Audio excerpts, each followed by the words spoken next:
United States and Russia. In Russia, the people work for the government. In America, the government's supposed to work for you, and it's your job to ensure that that happens.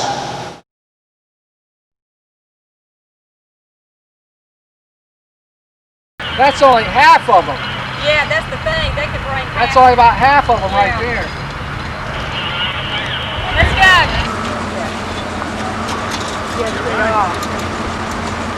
And your name, ma'am? My name's Flora Taylor.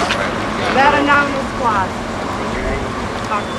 Waters Chad, you represent some of those landowners. They've asked us to stand here. What's your name? I'm David Roy Blackwell.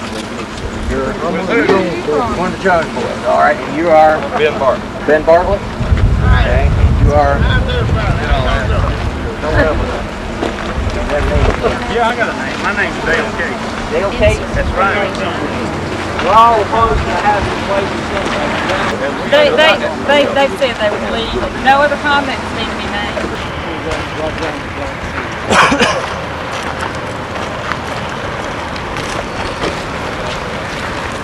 You don't have a right to get the access to come through. Everybody like it on. We shall not be moved.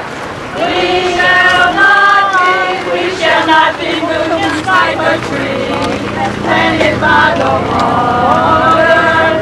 We shall not be moved.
Planted by the water.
Last night was not the worst night Bill Meyer ever spent, but it ranks right up there. I blame you. You had the opportunity to get that mess off of that hill a long time ago. I have state officials has come to my house, faced me face to face, and lied. We're asking that Mr. Meyer would be dismissed immediately. Meyer, who's in charge of enforcing the state's hazardous waste rules, was the target of angry citizens who live near the now-closed Caldwell Systems hazardous waste incinerator.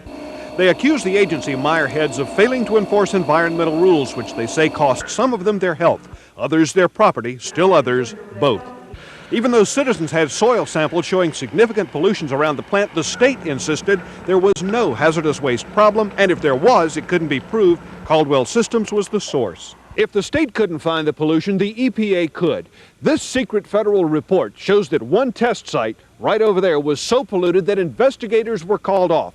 They were told that to dig any further was dangerous to their health and safety. And the EPA says Caldwell Systems is the source, and that is why they were yelling at Bill Meyer last night.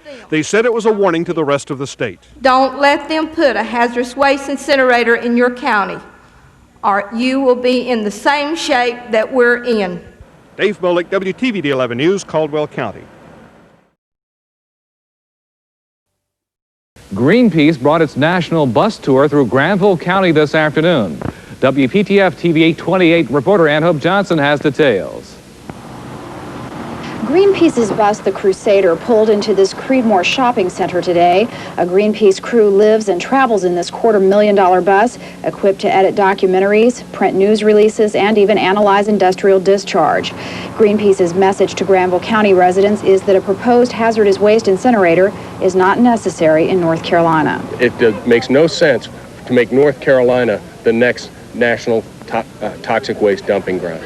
Instead of creating more demand by building this unnecessary facility, we should take the opportunity to reduce the amount of toxic waste we generate and recycle those other wastes on site. Back in Raleigh, Governor Jim Martin's waste management director says even with planned waste reduction, a new incinerator will be needed to handle hazardous waste safely. Having these facilities makes for a safer environment than not having them.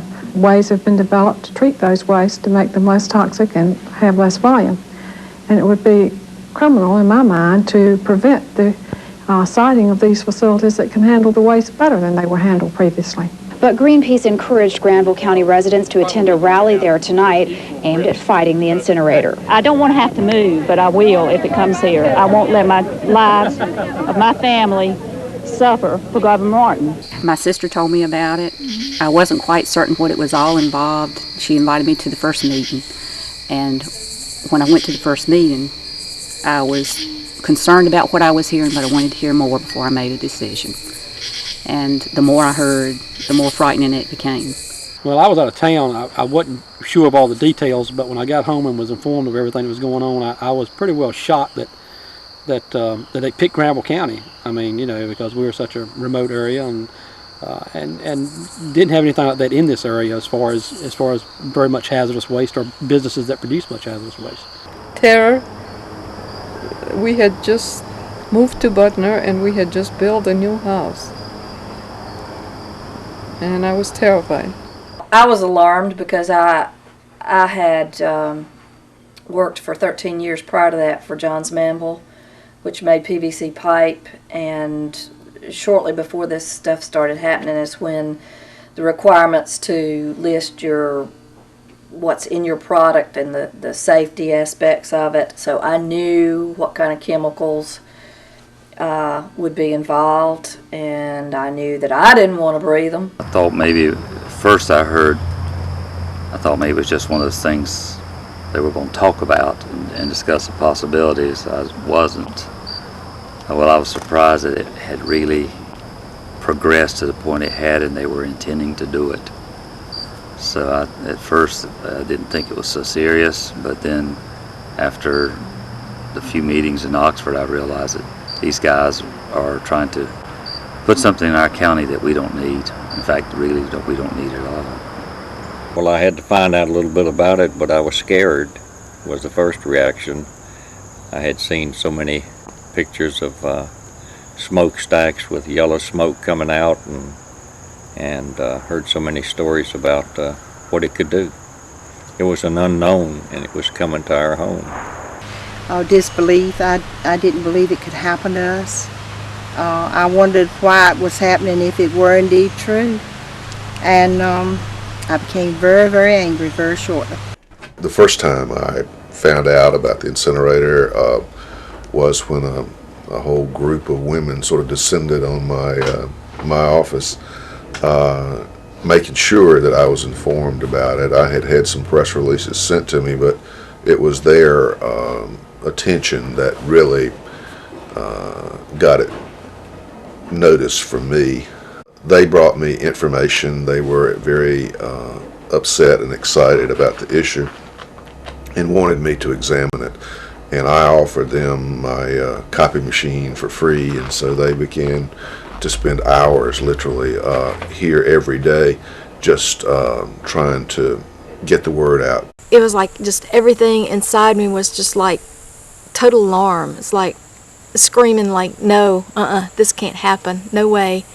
And I have to be part of this. I just know I have to be part of this. And I just started looking for, trying to figure out what was going on and who was doing what and where I could join in, because I knew that I had to be on the front lines. It was just a feeling, just total all-consuming, like, you ain't doing this here.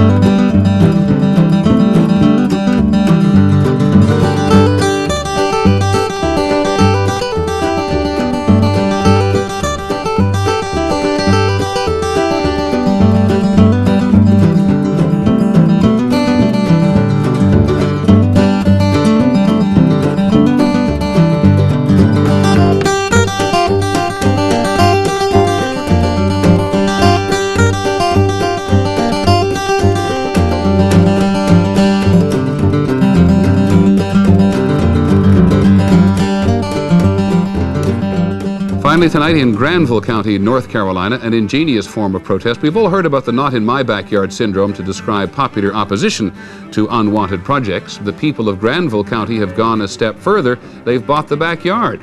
Here's ABC's Linda Patillo. When the state picked this rural community as the most likely site for a hazardous waste incinerator, angry townspeople put up signs and protested.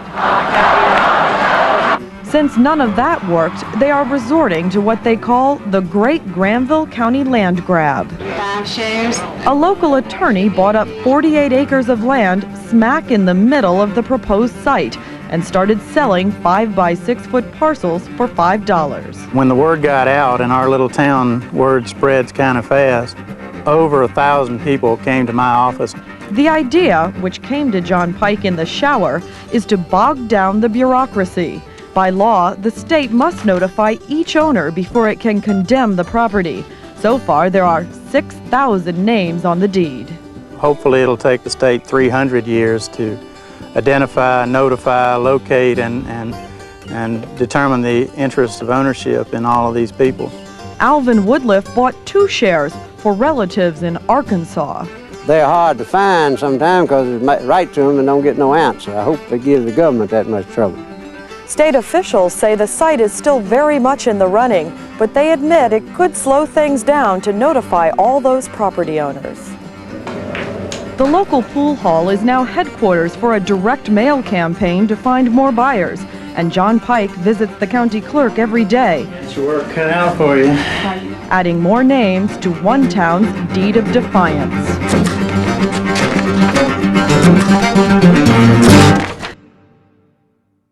I actually was doing a title examination for Thermal Chem, the company that was proposing the site. Me thinking it was, some kind of beneficial development type thing. I didn't have a clue what it was about. But at the same time I was doing the title, I got word that they were selecting a county, or they were going through a process to select a county. And it just outraged me. I was indignant for, I don't know why I would claim indignation, but You know, it just pissed me off. And I vowed then and there I would, you know, I would do anything in my power to stop it. One of the reasons I came was because it was a beautiful place and it deserved better. And that was the whole gist of it. We just deserved better than that kind of dump. I had done the title on this Jonesland property some years before. I'd actually divided it among family members, and some of them kept this part and some of them kept that part. I'd also bought a part of, what is the Wright brothers, the Kill Devil Hill, where they did the first flight. I can't, excuse me for not remembering, but they were trying to preserve the sand dunes and some of the things out there, and they were promotionally selling, you know, a square inch or a square foot or something like that, and I bought a piece and I thought it was a cute idea.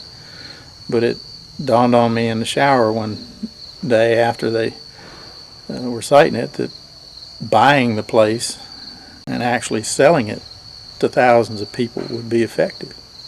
It would certainly raise the cost and the complexity of it to hopefully to the point that they'd be discouraged and they'd stay the hell away.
My name is Elaine McNeil. I'm from STEM.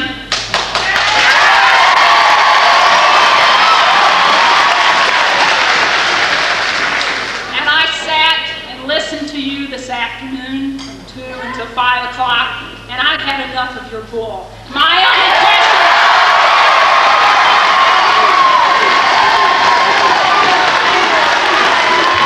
question to you, Thermal Cam of North Carolina, is when are you going to go home?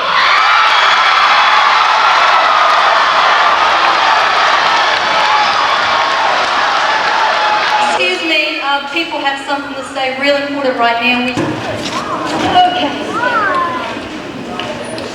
We've heard a lot from you, Thermal Cam, and we've read a lot, and we're not stupid, and we're very educated people. And we've drawn our line, and this green ribbon represents Granville County, and we just want you to know one thing: you ain't coming to Granville County ever out of North Carolina! And anybody who feels the way I do, come join me and stand behind this line that represents Granville County! Sir, I saw from your representative a map today that showed the proposed site, and then it showed potential additional areas double the size of the existing site.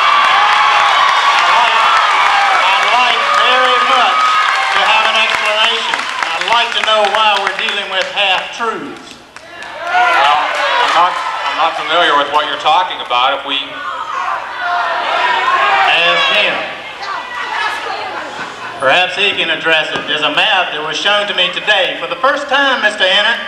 John, let me see. Showing a double the size site of the one you initially proposed. Now, when are we going to get the whole truth?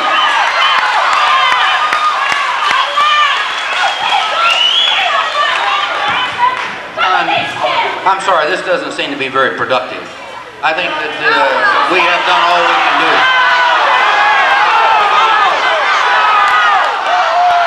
That's entirely up to you, Doctor. Hey.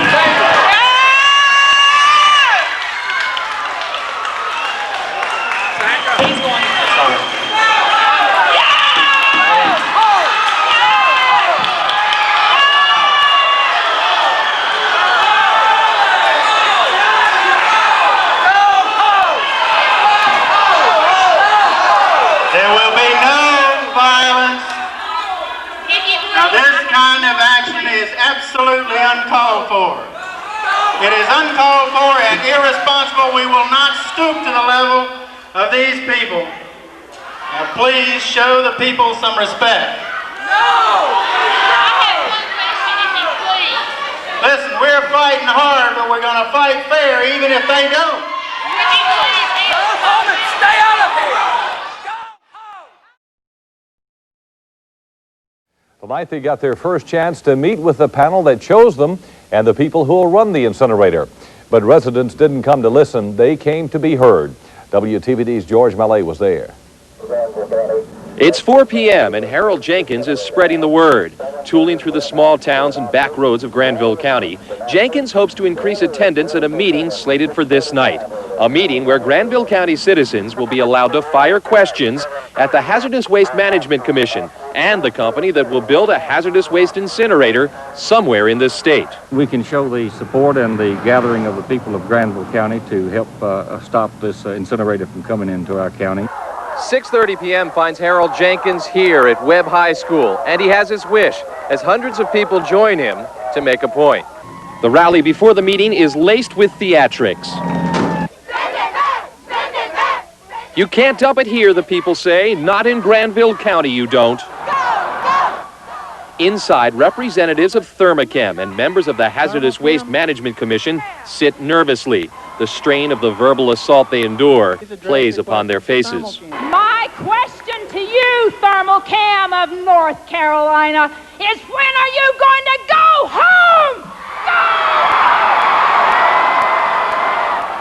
But as long as the questions remain emotional, Thermachem is never challenged to defend its technology.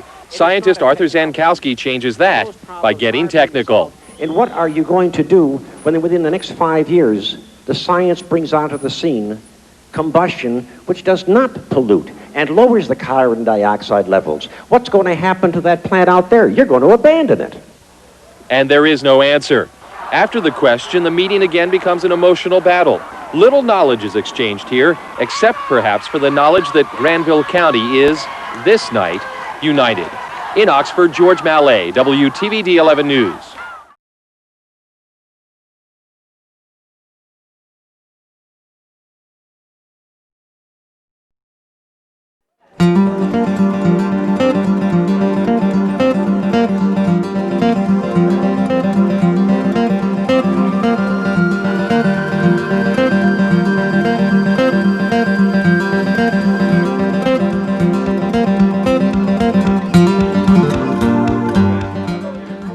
Legislators read the bills before they vote on them.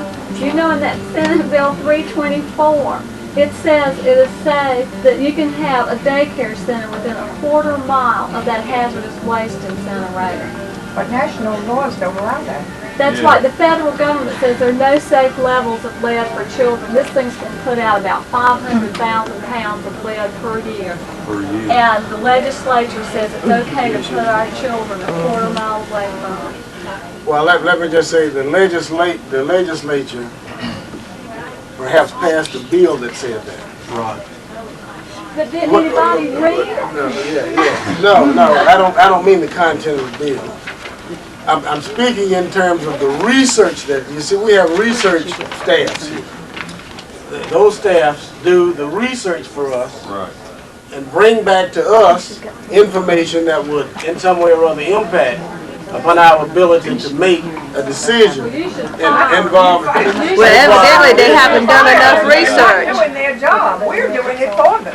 But we don't get it in time. And you know, how we are able to come to various conclusions would be in so many instances, particularly when it gets to be a technical question, based upon information that comes back to us from our research staff.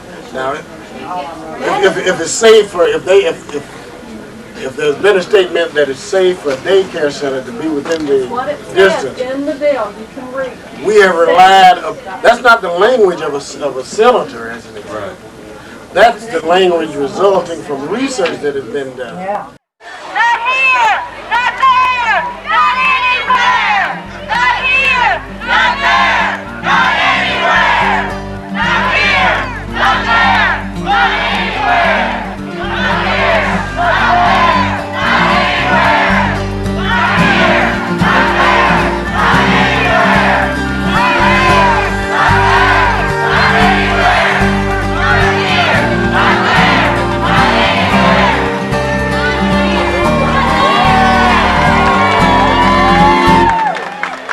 The people of North Carolina are not willing to let our rural areas become sacrifice zones and our agrarian lifestyle become industry's dumping ground. We've got to have responsible waste management, and we've got to have it when? Now!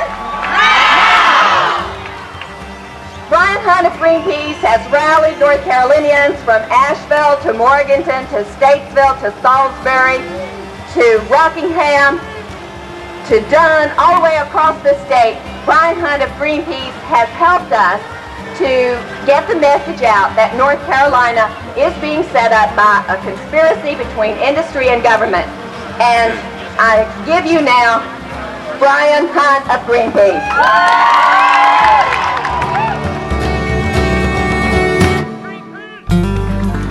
I'd just like to clear up one matter.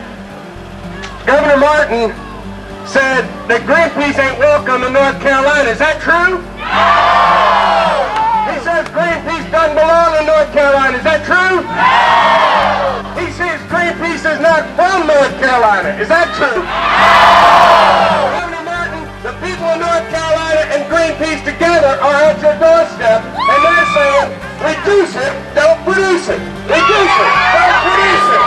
Reduce it, don't produce it. Reduce it, don't produce it. Reduce it, don't produce it. Reduce it, don't produce it.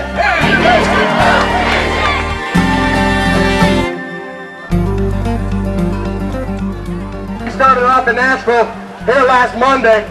We've been to Morganton, we've been to Rowan-Iredell, we've been down to Richmond County, we've been over to Dunn and down in Lee and Oxford, up in Granville. Stanley County, we've been all over the state of North Carolina, and everywhere we went, every single place we stopped, there were citizens of North Carolina who were tired of being lied to, of having facts misrepresented, and had their futures thrown down the river, a toxic river, by politicians who are catering to industry and neglecting the people. They're tired of it.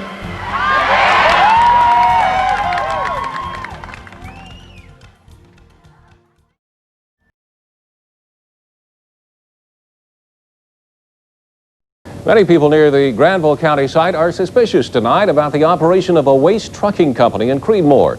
Advanced Environmental Technologies Company has a permit from the state to store hazardous waste at its Creedmoor location. If the Granville site is selected, the company will truck the waste up Interstate 85 to the incinerator.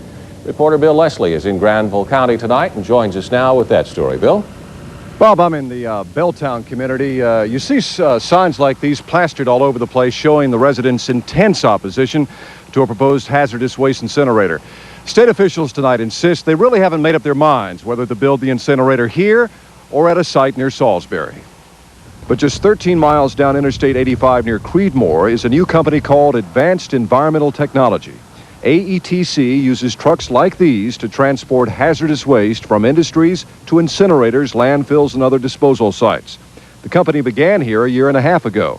Just 2 weeks ago, the state granted AETC a permit to store hazardous waste here for an indefinite period. A coincidence or part of some hidden agenda? Granville County residents have their own ideas. I really don't think it's a coincidence. I think it's just another piece of the puzzle. AETC has added its own piece to the puzzle. The company, in a written statement, calls its presence here purely coincidental and not related to the proposed incinerator site. The company refused to give us an on-camera interview. Granville residents are worried that this combination, coincidence or not, could lead to a lot of interstate waste being burned right here in Granville County. If they don't pick up the waste local, they're going to get it out of state for wherever they can get it, because this is a profitable situation and they want to keep the facility in full operation. Adding more fuel to the fire of suspicion tonight in Granville County, Bob, is the fact that Thermochem, the company that will build and operate the facility here in Granville County, has a close business relationship with AETC. AETC is the main transporter for Thermochem right now, so that adds a little more suspicion to the whole issue. Granville County residents will have more to talk about that and other issues related to the proposed hazardous waste incinerator tonight at a public hearing at 7 o'clock in Creedmoor at South Granville High. We'll have more on that tonight at 11 o'clock. Right, Bill. Thank you very much. The residents' fight to keep the incinerator out is getting worldwide attention. 2 national news reports aired last week, and since then, money has been pouring into Granville County. People sending $5 to buy a piece of the land that's being considered for the incinerator. It's all a plan to cause red tape and headaches for the state. So far, people from 39 states have sent money to buy a chunk of land. Some letter writers say they're fighting similar battles in their hometowns. Granville County residents are also protesting the incinerator because it's too close, they say, to another waste site in Warren County. The state bought this site just south of Warrenton 10 years ago to use as a dumping ground for soil contaminated with the chemical PCB. Since then, the site has been covered over with soil, and monitoring wells have found no evidence that the chemicals have leaked into the groundwater of nearby homes. But people living nearby say they're not sure.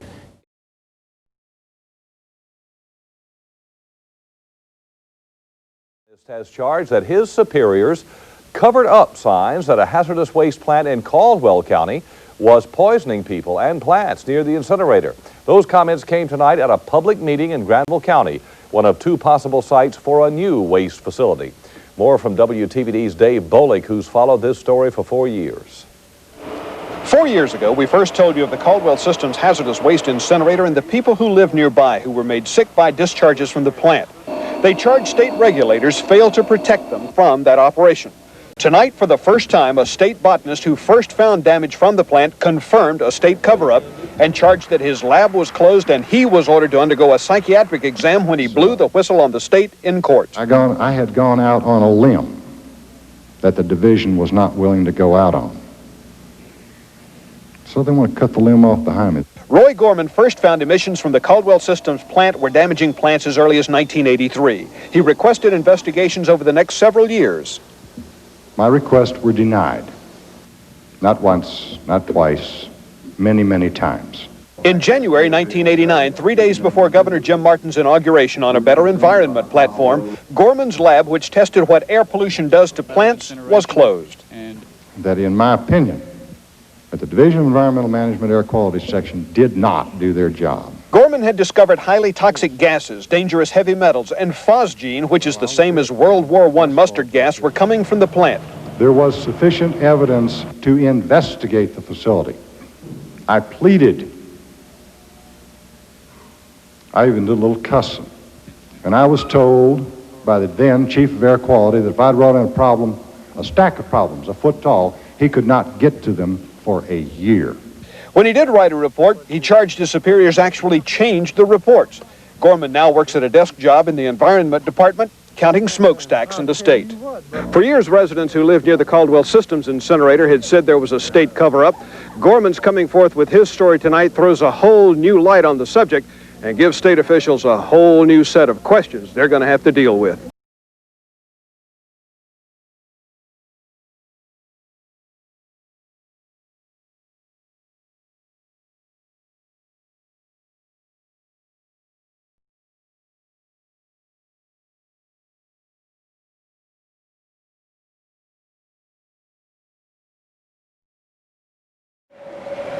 The first speaker tonight, which we are very honored to have with us, who does not normally speak to public gatherings from what I understand, is Dr. Mark Guerrero. He is going to share with you his experiences with the Caldwell Incinerator and its effects on the residents of Caldwell County. If you would please welcome Dr. Mark Guerrero. Last week in Iredell County, the Governor's Waste Management Commission agreed that for there to be a safe hazardous waste incinerator in the state of North Carolina, we need appropriate state regulatory agencies to watchdog such a facility.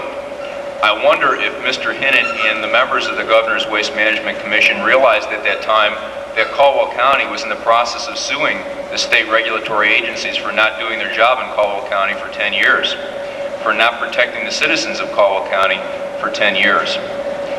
I see before me a number of empty seats.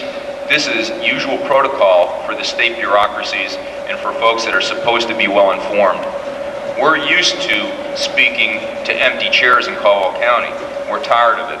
You need to be aware of it, and you need to have them start listening.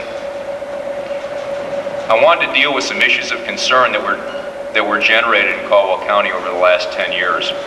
The first issue is contaminated soil and contaminated water. The second issue was the possibility of fire at the incinerator. The third issue was the possibility of explosion. The fourth issue was the possibility of residential illness. The fifth issue was the possibility of occupational illness. For the past years, state officials provided ridiculous excuses to us, trying to explain away the presence of contaminated soil and water on the Hass dairy farm and surrounding areas. Initially, they told us it was unnecessary to test these soils. They stated it was too expensive and a waste of money. The Concerned Citizens Group in Caldwell County raised money by themselves to do appropriate testing. Subsequent EPA testings have confirmed significant contamination of the surrounding facility that precipitated the condemnation of the commercial dairy farm adjoining the facility. And according to classified EPA documents that were released in November of 1989, soil gas samples, which means gas emanating from the contaminated soil, showed contamination in concentration well in excess of OSHA work limits, and therefore well in excess of population exposure limits. It goes on to state that these data emphasize a widespread and varied nature of contamination. And they summarize. To summarize, the study has shown the presence of contaminants from a number of classes, both chemical and toxins, carcinogens, liver and kidney poisons. Some of these contaminants are already present in the water in concentrations exceeding drinking water standards. In time, additional contaminants identified in soil may also migrate to the groundwater. Approximately 30% of residents within a 5-mile radius of the site depend upon groundwater as a water supply. According to the EPA document, because soils became more contaminated with depth at certain locations, digging was actually terminated for health and safety consideration of the workers employed by the EPA. What does this imply for my patients that lived right next door to the facility? Furthermore, the state would not even test the soil had the concerned citizens of Caldwell County not spent the time and money to do this testing on their own. Furthermore, after the contamination was found, state officials accused Mr. Hass of contaminating his own soil. Subsequently, the Agency for Toxic Substances and Disease Registry, along with the EPA, are presently coordinating a thorough and intensive biological survey of the facility and surrounding areas. It's amazing to me that 4 years ago, I heard state officials say, "Don't worry, there's nothing wrong. And by the way, it's too expensive to test it anyways." The EPA was in town 2 weeks ago. They're thoroughly examining the contaminated site. It all goes back to the state's ideal of if we can see no problem, there is no problem, so we'll close our eyes. Issue number 2. We were concerned about the possibility of a fire at the facility due to mishandling of combustible, ignitable, and explosive wastes, as described by the workers. The state ignored our concern, and in September of 1989, a fire broke out at the facility, forcing the evacuation of 200 residents, precipitating over 50 emergency room visits. A patient of mine spent 10 days in the hospital coughing up soot and blood as a result of the inhalation injury. He continues to be treated for his pulmonary problems and inhalation injury. Issue number 3, explosion.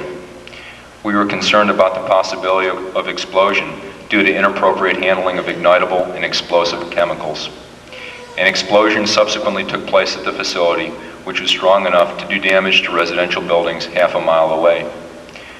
The state suggested that this was an act of God. I wonder whose God the state is stating. My God is a merciful God.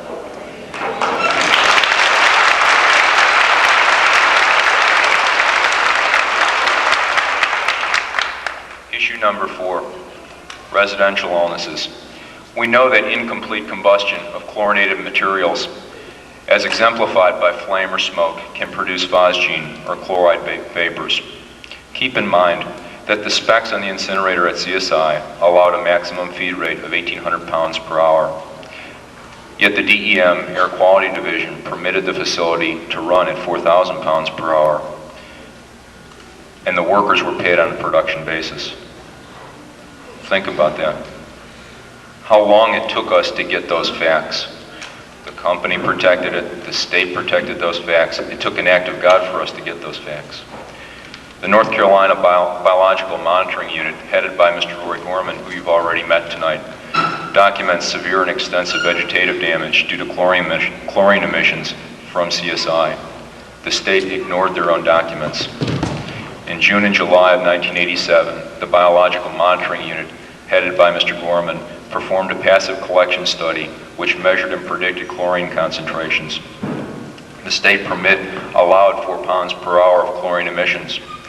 The air quality model showed an average of 36 pounds of chlorine emissions per hour and a peak of 72 pounds of chlorine emissions per hour. Not only were these documents ignored by the state, but unknown officials altered the reports.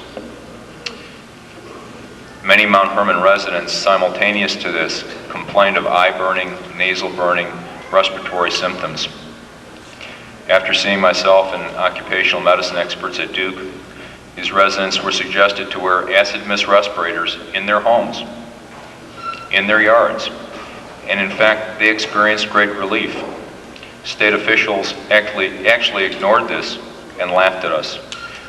They stated to me, "Mark, unless you can document that there are emissions in the air, chlorine in the air, it means nothing." And after Mr. Gorman documented this, they decided to ignore it. For the scientists in the crowd, I want you to pay careful attention to this. Heavy deposition of particulates is documented in the residential area of Mount Hermon Heights as a direct result of incomplete combustion of materials from Caldwell systems. Now remember, this facility was allowed to run for 10 years by the state without any anti-pollution devices, despite too numerous to count complaints by local residents. In conjunction with Mr. Gorman, a suggestion was made. Why don't you all go ahead and evaluate the composition of these particulate matters? The state didn't want to do it, so we raised money to do it. And the Caldwell Concerned Citizens Group raised a lot of money to send these off to an EPA-attested lab, and lo and behold, what did they find? The composition of these particulates is analyzed by an EPA-attested lab and shows significant concentrations of heavy metals, such as cadmium, chromium, and lead, as well as TCDD, tetrachloro-dibenzodioxin, nasty stuff, as well as contaminants in the furan family. Impressively, these contaminants are found in respirable-sized particles and represent highly toxic exposures. Despite this, state officials continue to ignore the situation. At this point in time, I would like to hand the baton off to Mr. Gorman and say that Mr. Gorman is one heck of a person. He has laid his job and his career on the line for Caldwell County, for the people of North Carolina. He is the only honest person that I've encountered in the state bureaucracy in the last 4 years. He is a good person. He is your friend, and he's my friend.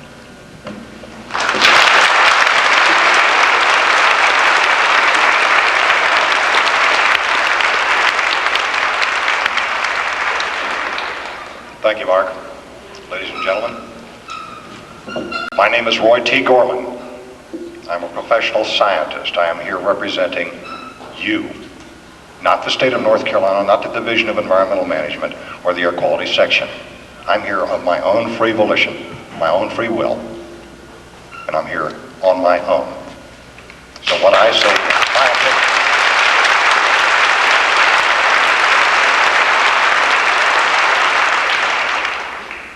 Somewhere in the early 80s, I made my first trip to Caldwell County, to Caldwell Systems. At that time, I found injury to vegetation. Now, a lot of you might say, well, wait a minute, what is injury to vegetation? I'm classified as an ecotoxicologist. It's a great big name for somebody that can go out and take a look at a plant and say, this environment is sick, or this environment is healthy. I found damage to vegetation a half a mile from the facility. Now, I was told by my supervisors and people up in the organization that the damage to vegetation was on the property of Caldwell Systems. And since there's no law against killing trees in the state of North Carolina, there is nothing anybody can do. In 1985, I began to suspect that the damage to the vegetation was not on company property. So I began to pursue, whose property is this really? Who is being inundated by the stuff from this facility? I was told to keep out, of course. This is by the air quality people. In 1986, I found out that the property belonged to a dairy farmer. I'd never been to the dairy farmer's house. Matter of fact, I generally don't go to facilities, that's to the companies. I usually start at the fence line and move around like, there's a newspaper article once said here, like Rambo through the woods. I don't like to deal with the facilities because it may prejudice my thoughts. I go out and I talk to the trees. It may sound a little strange, but they can tell me the truth, whereas a lot of people might not. All I wanted to do was to take the information to air quality and say, look, here's damage. Let's get some monitors out there. Let's go find out what this facility is putting out. My requests were denied. Not once, not twice, many, many times. Now we're talking about Caldwell County right here. I was fortunate. I'm one state biologist, the only state biologist. I had 100 counties in the state of North Carolina. I've got over 100 problems. None as severe as Caldwell, but all of them just as real.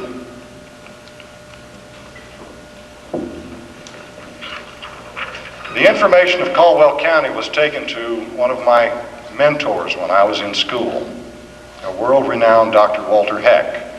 He is with the United States Department of Agriculture. He took one look at the photographs and he said, "My God, what in the world is going on?" Just the photographs. There was sufficient evidence to investigate the facility. I pleaded. I even did a little cussing. Shame on me.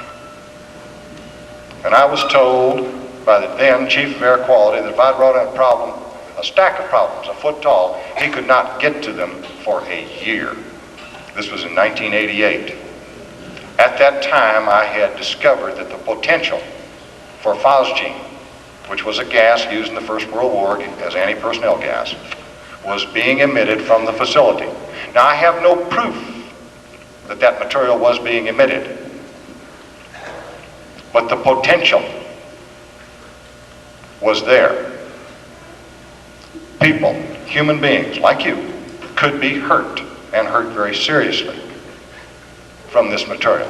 This is why we used it, and the Germans and the French and the English used it in the First World War as an anti-personnel gas. I must agree with a state employee, Mr. Bill Meyer. Mr. Meyer states right here, and I'll read this to you. Let me ask you this, and this is all in quotes now. Let me ask you this, and I'll be blunt, Meyer says. How much evidence do you need when the smoke is coming out so thick you can pick it with a pitchfork? I took photographs of that smoke for a time frame far longer than the state permitting laws, legalities allow. And nothing was done. The state of North Carolina has laws against emitting particulate matter, and that's what smoke is, but there was nothing done.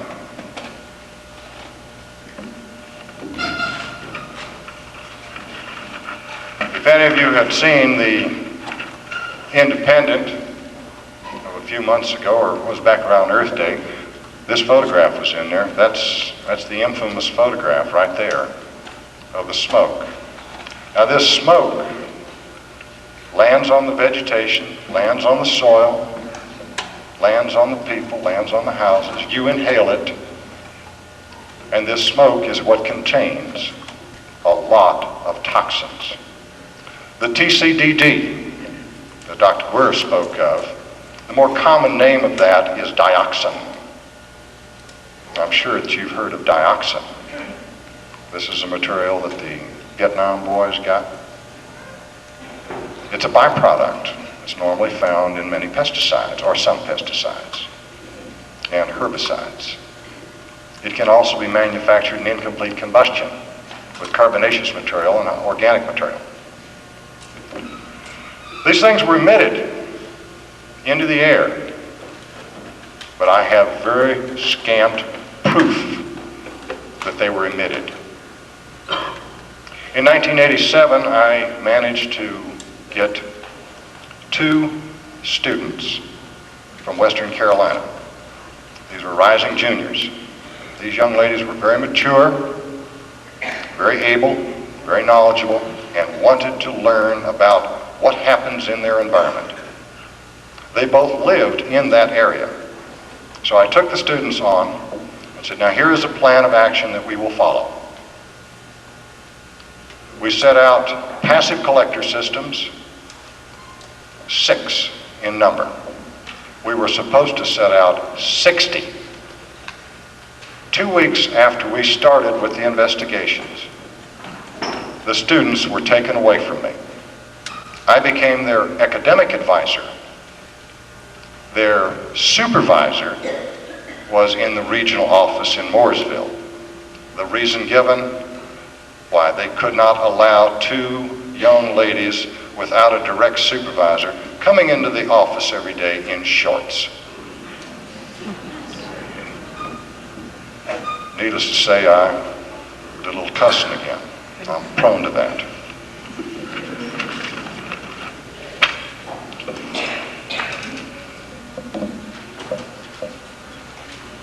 I conducted some analysis. Well, I took the samples. I'm not that good to do the analysis. I took the analysis to the North Carolina Department of Agriculture Plant Tissue Lab. Maybe some of you folks have done a little work down there. Send something off to Dr. Ray Tucker. I asked Ray, I said, would you do me a favor here and run some of this tissue for me? Tell me what the background is. In every sample that I sent him, I found the limit for vegetation, which is 20% above background. When you achieve 20% above background, you have damage. Every sample that I sent him was loaded with chloride. Now the chloride could have gotten there either as hydrogen chloride, hydrochloric acid, or possibly as phosgene. I don't know. The damage both looks the same, because when phosgene makes contact with water, it forms hydrochloric acid. Mark spoke of the model that was run. What was interesting about the model, in 1987 the experiment was done only with the 6 containers now. In 1988, it was 1988, I managed to get the data back and everything. I went to my supervisor and said, I would like to take this data and have a model run on it. No. Okay, so I just sat on the data. January 1989, I was shut down. The bio unit was shut down. I was put behind a desk. I'm probably the highest paid data entry clerk in the state of North Carolina right now. It's really a new career for me. When nobody was looking, as I often have done in the past, I kind of crept into a friend's office and said, Jim, could you do this for me? Well, sure, Roy, what do you need done? I said, how about taking and running this? Let's take, like the state does, we'll take the second highest concentration. We'll take the furthest point, and we'll just run them, make some assumptions, and just run the model. Now, I will tell you right now, we made assumptions, and we all know what that means.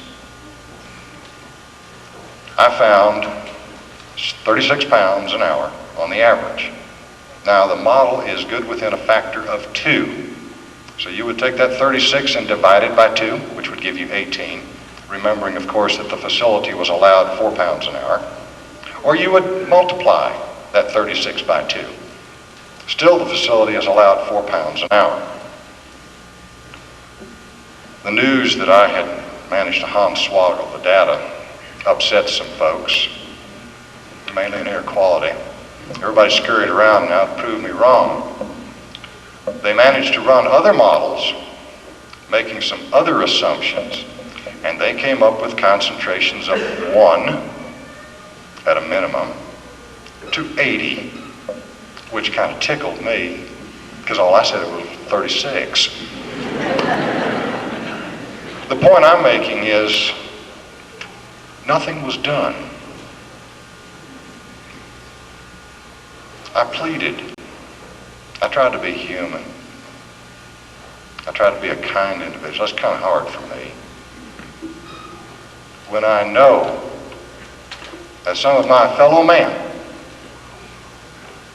God's creations, are being injured for life, that saddens me. I did not go into medicine because I don't like the sight of blood, especially my own or my fellow men. So I went into plants. They don't scream. They don't tell you when they ache. They don't cough. They just kind of sit there in a pot or sit there in the environment. But if you look real close at them, they'll tell you what's going on in that environment. All I wanted was bring in the experts, because I'm not an expert at all the modeling or the monitoring or the chemistry. But I'm afraid my requests and requests of other folks fell on deaf ears.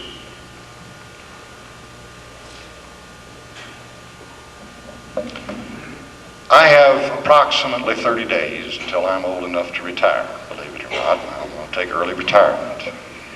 But I'm not going to quit. I'm just going to get started.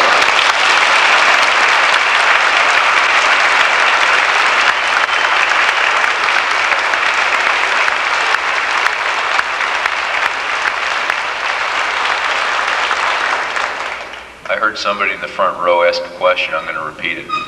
Were your reports ever changed? Yes, they were changed. By who? The past chief of air quality, who is now with EPA, so he can do things on a much broader scale, and the present chief of air quality, so he too can do things on a much broader scale. Why? Well, Mark, we can't have the truth coming out. We can try. Well, now we can try. The present chief of air quality told me, what was it, about a month ago, that I had missed the whole point of air quality. And I started to ask him what was the point, but I decided that my ears were already tired. I didn't want to hear anymore. I don't know what the point of air quality is. I've been told that I'm doing a very important job right now. I'm getting money from EPA. I'll tell you, all that time in college just to use those two fingers. I'm not done with you yet. Okay. We mentioned that Caldwell County is suing the state and the state regulatory agencies for not doing their job. Is it true that Caldwell County deposed you on their behalf? Yes, sir, they did. What did you say that upset them? That in my opinion, and once again, this is my personal opinion here now, I'm not representing anybody but myself, that the Division of Environmental Management Air Quality Section did not do their job. And they were very upset that I had said that. Roy, what was the date of that deposition? July 1988. When was the bio unit closed? January 1989. Why? Well, I've been told a range of things. One was the budgetary crunch that we're under right now in state government. These guys have got real good crystal balls. They could see that one coming back in January of '89. I'd like to have them tell me about the stock market. Another one was I had gone out on a limb that the division was not willing to go out on. So they want to cut the limb off behind me. That's all right. I got a parachute on. I'll float down. Another one was I had bad science, poor science. Well, I'll admit now that the dust fall bucket was not the best in the world. It's like taking a shotgun and going after a housefly. All I did was something. It may not have been perfect, but it was something. I couldn't stand to sit on my hands anymore. Is there anything else that the state did to you? Oh, yes. You folks know you don't need to get up and run now. They sent me to a psychiatrist. Yes. And I, not knowing the one that they sent me to, I decided that maybe I'd best find one on my own. Funny thing, they both said, "Why don't you send us your supervisors, Roy?" Well, it's not in my power.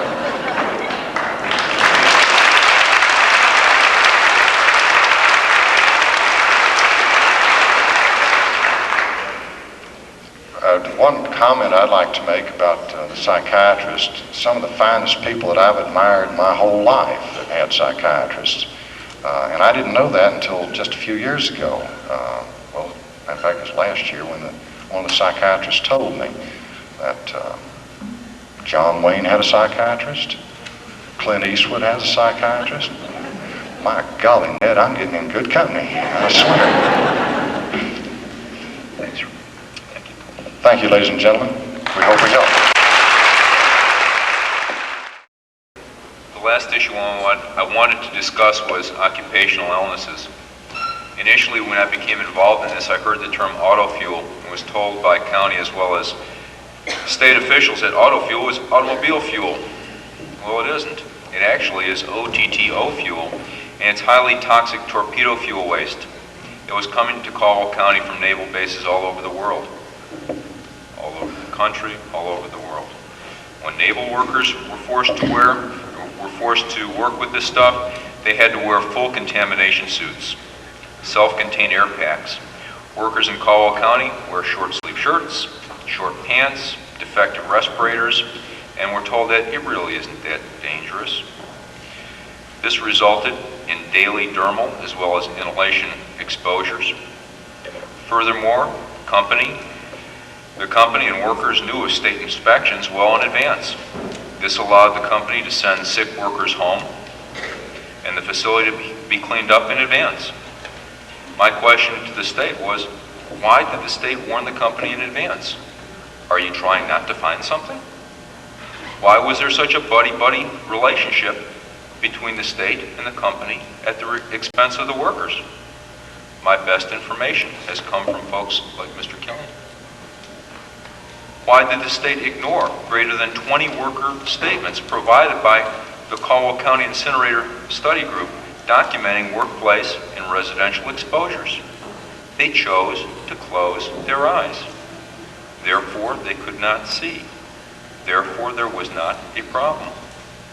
They haven't changed their tactics at all. The results of these occupational exposures have been devastating. I'm presently treating at least 9 workers who've been significantly adversely affected by their occupational exposures. Keith, Gordon, and Ken are totally and permanently disabled. All are suffering from toxically induced brain damage. They have seen exposure specialists as far away as San Francisco. I got smart. I sent them out of the state. And a neurology specialist at Duke. Keith, for example, suffers from toxically induced damage to his frontal lobes, resulting in a severe memory disorder. Toxically induced damage to his basal ganglion, resulting in Parkinson's disease. Toxically induced cerebellar damage, resulting in ataxia and difficulty walking.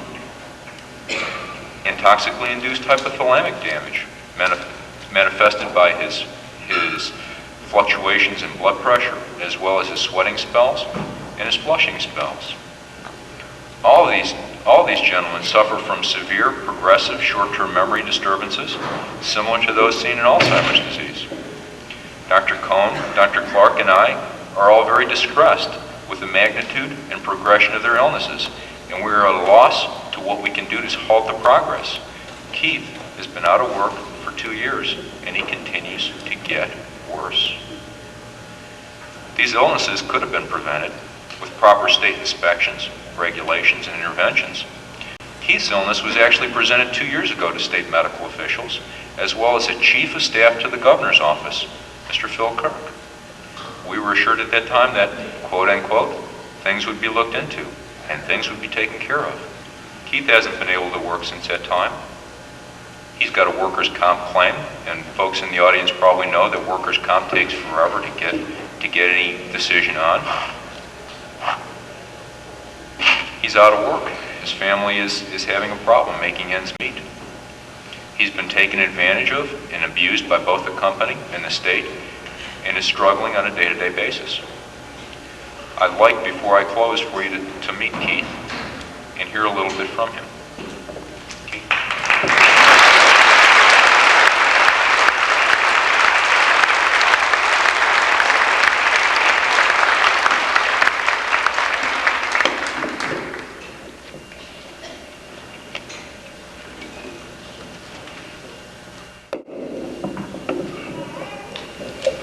Hello, my name is Keith Killian.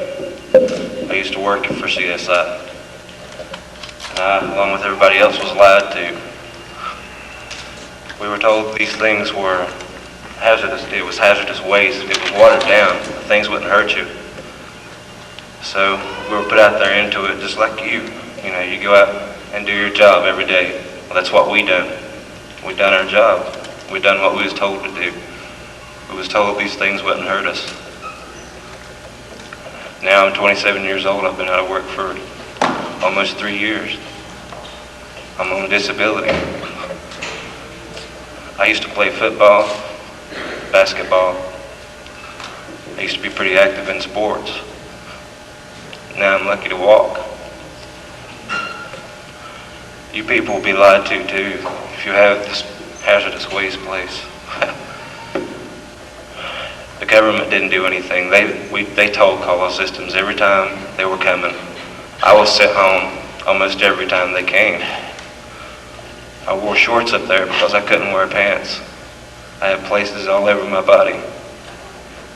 And I still have places all over my body. I really don't know what to tell you people. Except for don't trust nobody. They'll ruin your life like they did mine.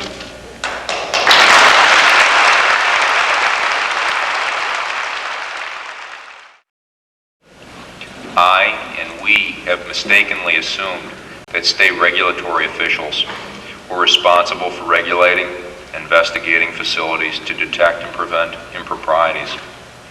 Instead, I and we have unknowingly relied on three monkeys: hear no evil, speak no evil, and see no evil. The effects are obvious. It hurts me to see Keith deteriorate. It hurts me to see Keith unable to remember, unable to walk, and unable to get any help. Keith walked into my office looking like a leper. His body was eaten up in a rash, and he had seen 3 or 4 other physicians before he came to my office. I was told when I complained to state medical officials that I was going to be taught a lesson. My name was turned into the State Medical Society. I was a troublemaker, I guess. As was Mr. Kuntz, as was Mr. Johnston, as was Mr. Gorman, as is Mr. Killian. Subsequent to that time, I have been commended by the County Medical Society and my Board of Specialty, the North Carolina Academy of Family Physicians. And I don't mean that, I mean that in a humble way. I mean that in that it has taken a hell of a struggle and a lot of tears and a lot of fight and a lot of persistence and a lot of teamwork. It has been very difficult for myself and my family, for my office, for my friends, to deal with this idiocy. The state's role in this unfortunate fiasco has created a great deal of physical and emotional suffering already and can be classified as a cunning and purposeful incompetence. Let me repeat that term. The state's role in this can be classified as a cunning and purposeful incompetence. The state has willingly engaged in an active conspiracy of silence. Their strategy has been consistent. A problem does not exist if we cannot see it. And if we cannot see it, and if we refuse to open our eyes, it does not exist. The state has had their eyes closed to this matter for greater than 5 years. Their overall objective is to import highly hazardous waste, not only from North Carolina, but from adjoining states into a mega facility that they can call their very own. I pray with you tonight that the following things happen.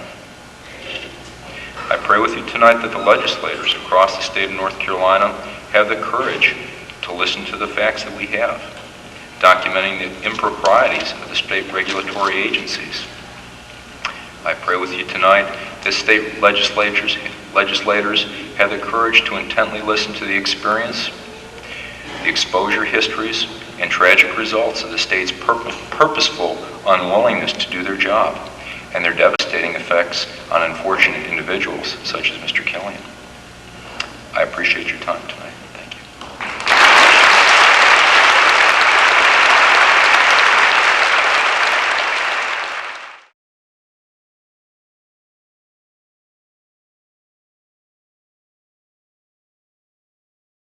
Good evening. Folks in Granville County aren't kidding around. Again today, they sent a clear message to state officials. That message: we don't want a hazardous waste incinerator anywhere near us. WTVD's Kay Kasuda was on hand today as incinerator opponents marched through the streets of Oxford. It is wrong to put cancer-causing, death, destruction, and form of toxic waste facility in this community. It really shouldn't go in any community. It should not go in any community. These demonstrators didn't need much coaxing from the Reverend Ben Chavis to reveal their feelings about Granville County being a possible site for a hazardous waste incinerator and landfill. The group Granville Residents Opposed to Waste, or GROW, organized today's protest. Fighting the incinerator is a family affair for 14-year-old David Webb, whose father heads GROW. I hope that we'll show the governor that we really don't want this incinerator here now. Me and everybody I know, it makes us angry.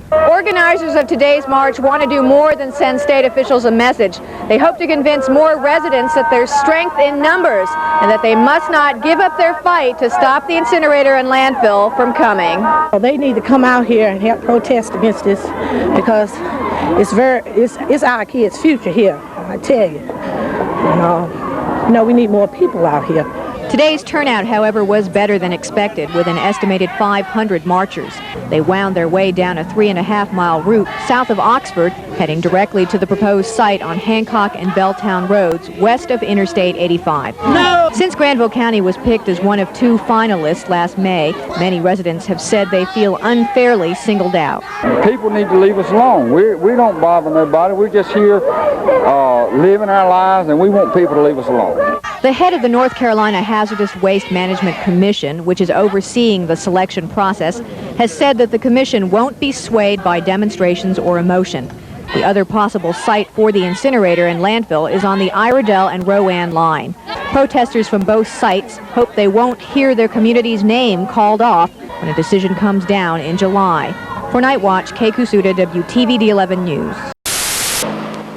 A few folks may farm it, but nearly a quarter of Granville County's entire population owns the 580-acre site that the state wants to turn into a hazardous waste treatment facility. Now, this is the battlefield, and residents hope that the land will be its own biggest weapon at keeping the state off this property. We will protect our environmental, economic, and social integrity and sanctity at all costs.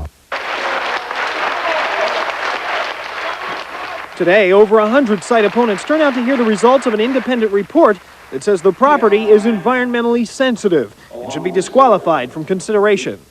These wetlands start right here. Hiram Webb is a member of GROW, Granville Residents Opposed to Waste. He and many others say they knew all along that the area was a delicate wetland.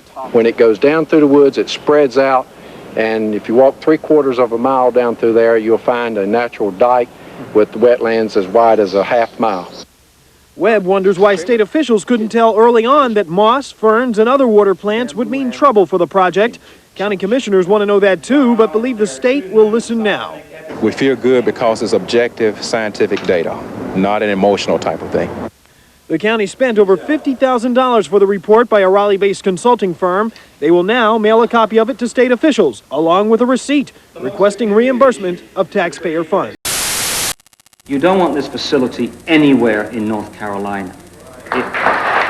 Dr. Paul Condit told a full house in Oxford that the state's proposed hazardous waste incinerator is a bad idea. He charged the biggest flaw in the state's plan is the state itself. Clearly, in North Carolina, you do not have officials protecting you or the environment. You have most of your officials protecting the industry in this state. And to hell with the people. This was a pep rally. No one representing the state was there, nor had they been invited. In a separate meeting, the Granville County Commission turned up its own heat on the state. Its official committee reviewing how Granville County got to be a site in the first place asserts that the Hazardous Waste Management Commission's consultant report's full of errors. And they have all of it in the report that we filed and gave to them, and they can see the error if they choose to do it. Certainly these people can take the time to read the damn report. The study finds inadequate levels of clay in the soil, and it says the incinerator would encroach on federally regulated wetlands. County officials have said they don't trust the state to do a fair assessment of the land.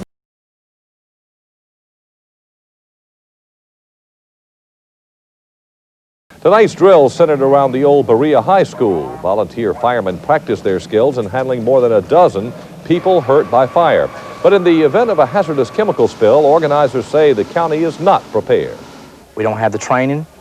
You have to be what we call a hazmat technician to handle a hazmat incident. We can go and identify it, evacuate the area, But as for going in and capping it or plugging the problem or cleaning the problem up, nobody in Granville County is trained to that level. Some people are saying the proposed incinerator is already having an effect even before the site is picked. Dwayne Pullman explains. In her front yard, right next to the for sale sign, Mary Ann Rogers has tied a green ribbon around her mailbox post, a universal symbol in these parts of opposition to the proposed incinerator. But Mary Ann's resistance to the facility goes far beyond what it will do if it's built here. She says it's already having an effect. Since Granville County was picked as one of the 2 proposed sites, she says, not one person has looked at her home. I know exactly why it's not being looked at. And that is? And that's because of the incinerator. 10 miles away in Oxford, Wills Hancock, the owner of a realty company, calls the drop in the number of people looking for homes in the area significant, though he says business is still good. And there are some people who have been very concerned about the incinerator and where it's going to be located, and had indicated to us quite plainly that they are not willing to make a decision about buying a house in Oxford, North Carolina, until the decision on the location of the incinerator has been made. The executive director of the Granville County Chamber of Commerce says it's too early to tell what the real effect is. The numbers from May sales and title transfers, he says, aren't yet available. Whatever the reason, Addie and her husband Dick are now the owners of 2 homes, one in Wilmington to retire in, and another she thinks they'll be stuck with for some time. We just are limited in time. This is not our idea of what we wanted to do for retirement. Dwayne Pullman, WRAL TV5 News, Granville County. The threat of a hazardous waste incinerator in Granville County has people taking an even closer look at the environment. As WTVD's Gail Pascal reports, recycling tops the list for one Granville County resident who contends she's going to do all she can for good old Mother Earth. Better off bail than forced to inhale toxic waste, a sign just outside Oxford, which clearly illustrates how Granville County residents feel about the proposed hazardous waste incinerator. The incinerator woke me up. Dot Heath, who lives about a mile from the site, says it has changed her whole environmental outlook. I decided that if I didn't want incineration and I didn't want the waste, then I had to clean up my... So she started in the kitchen, trying to identify what she had, and what she found was a Pandora's box filled with spray cans and ammonia-based cleaners.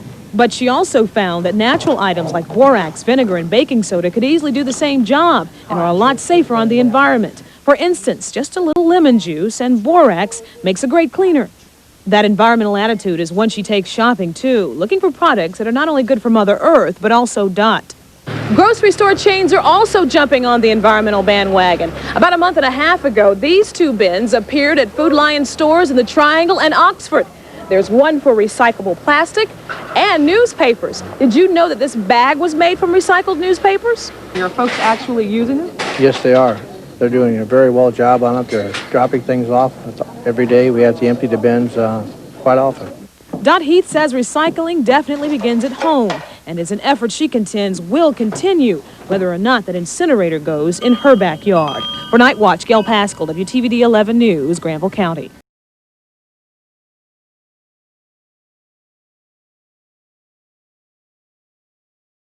Today, a judge gave the state permission to go ahead and begin testing on the site near Oxford. Just 2 days ago, another judge ruled that the state could not take any steps to move forward on the testing, saying he believed that setting a deadline to build the proposed incinerator could be unconstitutional. Today's ruling is a major setback for a citizens group fighting that incinerator. And reporter Dwayne Pullman is joining us now from their headquarters in Oxford. Dwayne, what's the situation there? Well, people here, Bob, are somewhat shocked by today's news. They're also surprised. They say they have not been notified by the state about today's ruling. That's what they're doing here. This is a legislative committee meeting, a regularly scheduled one, but right now they're trying to figure out what to do next in light of today's news. One person who doesn't have to figure out what to do next is Daryl Hinnett, the executive director of the state's Hazardous Waste Management Commission. He says by letting the injunction, lifting the injunction, the state can begin testing. He says as soon as next week. Entitled to go back and do all the tests that we had planned to do, and we're looking at how quickly we can get on and do those evaluations. We anticipate sometime next week. Now, one person who can react to all of this is Barbara Jones. She's a member of GROW and a Granville resident. Of course, How do you feel about what Mr. Hennett just had to say? Well, I'm very angry, but I think he started celebrating too early because we are, the citizens in North Carolina are just beginning to fight. When you say just beginning to fight, they're coming in and testing next week. You don't want that. Is there any way to stop it? We don't want that, but we're looking for ways. I don't know what the alternatives will be, but we're certainly doing some planning.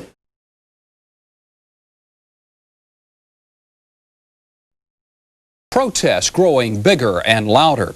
Today, folks to our east took a cue from Iredell and Rowan County residents. Last night, we showed you how they blocked off their land from the state. Experts wanted to take soil tests to determine if that land was suitable for a hazardous waste incinerator.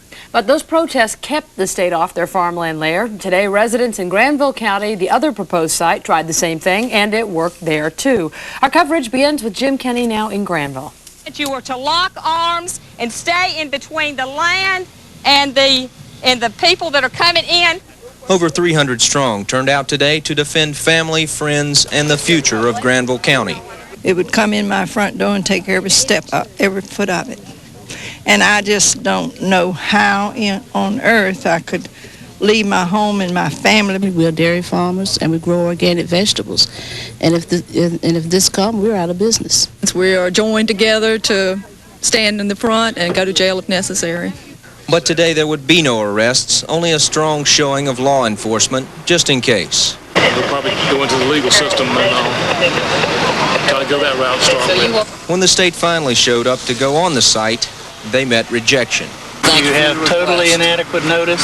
Thank you for your request. Yes, sir. Appreciate that. If you go on it, you personally and corporately will be sued. We'd like to know if we could have access to that. We believe that we have the right to enter that property, take some borings in there.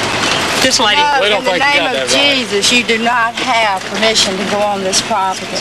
As state officials went from property to property, so did the protest.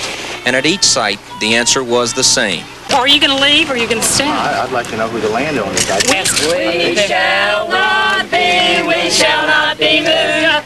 Finally, a frustrated delegation went home. Will the drilling begin tomorrow? I don't have an idea what the schedule is. While state officials have left this site for today, they will be back. But so will the people of Granville County. Jim Kenny, WBTV News, Granville County. Late this afternoon, a judge in Granville issued a restraining order keeping the state off the property there until a hearing later this week. Now, that's the same thing that's happened in Statesville yesterday. Representatives from the Attorney General's office hope to hold that hearing this week as well. Despite the judge's order, landowners were back out guarding their property. They say that is just in case the state tried to pull, as they call it, a fast one. But with police protection, engineers did try to survey one public road beside the proposed site. That didn't work. Residents drove up and down the dirt road, raising too much dust for them to see. Then sheriff's deputies ordered the surveyors to leave, saying that the restraining order even included the roads. Here. As far as we know now, they have gone. They're not crazy, and the deputies scared the devil out of them when they talked to them, so they packed up and left. Now, no word from the judge on whether those hearings will be moved. These protests we've been seeing the last couple of days remind us of another time of activism, when college students were protesting government involvement in such things as the Vietnam War. Well, we're more than 2 decades removed from all of that, but there are certain similarities between then and now. A lot of folks near the Iredell-Rowan County site say they've never been involved in something like this before, but for some, this is old hat. Drew Levinson talked with some of them today. It's a throwback to the 1960s, the cheers and the songs. Someone scream, Lord, And the tactics from blocking entrances to willing to go to jail for their beliefs. And you are willing to be arrested if there is a need. Please raise your hand. Sit down. Do not resist arrest. If you do, they'll hurt you. This is not something you would expect in rural North Carolina, but rather on a college campus. We don't have peace signs, we don't have bell-bottom jeans. But they know how to protest, and many of these same people did so more than 20 years ago. We're protesting. The environmental movement was what was big back then. Now it's kind of like we've matured and it's coming home to us. We're seeing where we were right then, and we might have gotten waylaid along the way with our families and careers. We're back to it now. Wayne Stroud, one of the leaders of this effort, says there's two ways to protest. The 60s style is the best. That's the nonviolent approach, and that's the best alternative to what could happen. And what could happen? Who knows when people are trying to protect their homes and their families. And although these people are putting forth a 1960s effort, this is still a 1990s issue. A 1990s issue that the people of Rowan and Iredell counties are going to have to deal with. Drew Levinson, WBTV News, Rowan County. They started lining up on the roads around Belltown at daybreak. By 9 o'clock, they were more than 100 strong, scattered here and there at potential entrances to the site, and they were prepared for a confrontation. When the people get here, we want to be really well controlled. This is civil disobedience. This is what you do when nothing else works. But the protesters weren't the only ones who were prepared. The patrol in Granville County Sheriff's Department showed up with 25 cars, but said the show of force was merely a precaution. We don't expect any violence out of them. They're not hardened criminals. They're not criminal-type folks. Just after lunch, officials with an engineering firm arrived. They were hired by the state to take soil samples at the potential hazardous waste incinerator site, but brought no drilling equipment. Still, they made several stops to ask permission to go onto the property, and each time they got the same answer. You do not have permission to go on this property. You don't have a right to the access to come through. No, we don't want you in here. By now, a long parade had formed, and at the last stop, the masses joined hands and lined up along the field. Minutes later, the engineers left the same way they came. The protesters' celebration was a cautious one. We won today, but we know it's not over. You know, we know that we're going to have to stay here around the clock. An hour later, all but a few had packed it up and gone home. Those who did stay behind say they just wanted to make sure that the surveyors didn't try to double back on them. Some say they'll stay through the night, and most everyone says they'll be back tomorrow and the next day and the next day, if that's what it takes to make sure there's no incinerator in Granville County. Whatever time it takes. If it takes 2 weeks, months, whatever, we'll be in with it. Roosevelt Hawkins is just one of a variety of people who joined forces to pull off today's protest. My colleague Dave Bullock now takes a closer look at some of those people. There were dozens, then scores, then hundreds of Granville County people who turned out today to try to keep state surveyors off the proposed incinerator site. They planned civil disobedience, and they were civilly disobedient. The community's idea was to keep the state team off the property at all costs, so they found every driveway and they plugged it up with something, heavy equipment. They parked their cars and vans in their driveways and just left them. One neighbor dug up about a ton of dirt. Then he dumped it right here. He blocked his own driveway. It was a near-total community effort of people who described themselves as quiet, God-fearing country folk. I feel proud of the people that are willing to come out. I feel discomfort because it is our government that is doing this to us. Protest was something new to Joy Walker, but she took to it quickly. We'll be here tomorrow. We'll be here the rest of the week. We'll be here the rest of the month. We'll be here the rest of the year. We're going to fight them with everything we've got. Ed and Edna Jackson were spending their 42nd wedding anniversary trying to keep the engineers off the land. Any regrets? No. I'll spend tomorrow out here, the next day, and the next day, and the next day if it takes it. And Ed? Well, Ed remembered to come to the protest. It was the anniversary he'd had a little trouble with. I didn't remember it until a while ago. She reminded me. Young, old, black, white, these are the new protesters. Today they won the battle, but the war to build an incinerator they don't want has just started. Dave Bullock, WTVD 11 News, Granville County. Today, hired consultants came out to the site. Carol Sparge reports the people put up a big fight. When the people get here, we want to be really well controlled. This is civil disobedience. This is what you do when nothing else works. The same tactics Iredell County residents used, urging one another to peacefully fight for the land.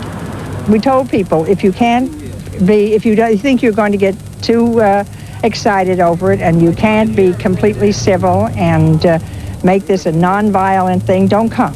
They waited in the sun for hours, ready to form human chains. Their goal, to keep the state from getting on land proposed for a hazardous waste incinerator.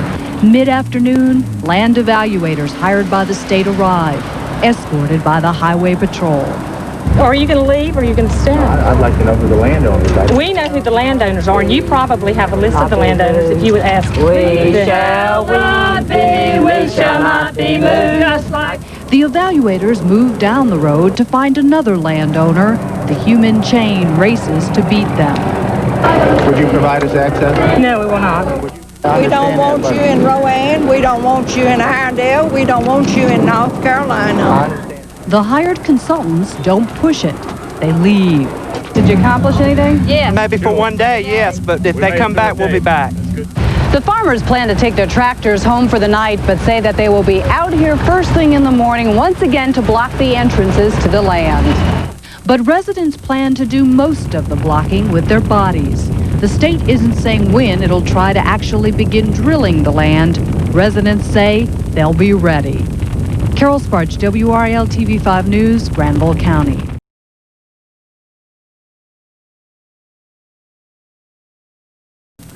Opponents of the hazardous waste incinerator proposed for Granville County were out in force today. Dozens of local bands drew residents to Lake Holt today for a fundraising event. Some of the money raised will be used to bail incinerator protesters out of jail if needed. Opponents are also selling $5 shares of the land where the site may be built. The group believes that by selling shares to friends all over the world, it'll be much more difficult for the state to notify all the landowners of the sale.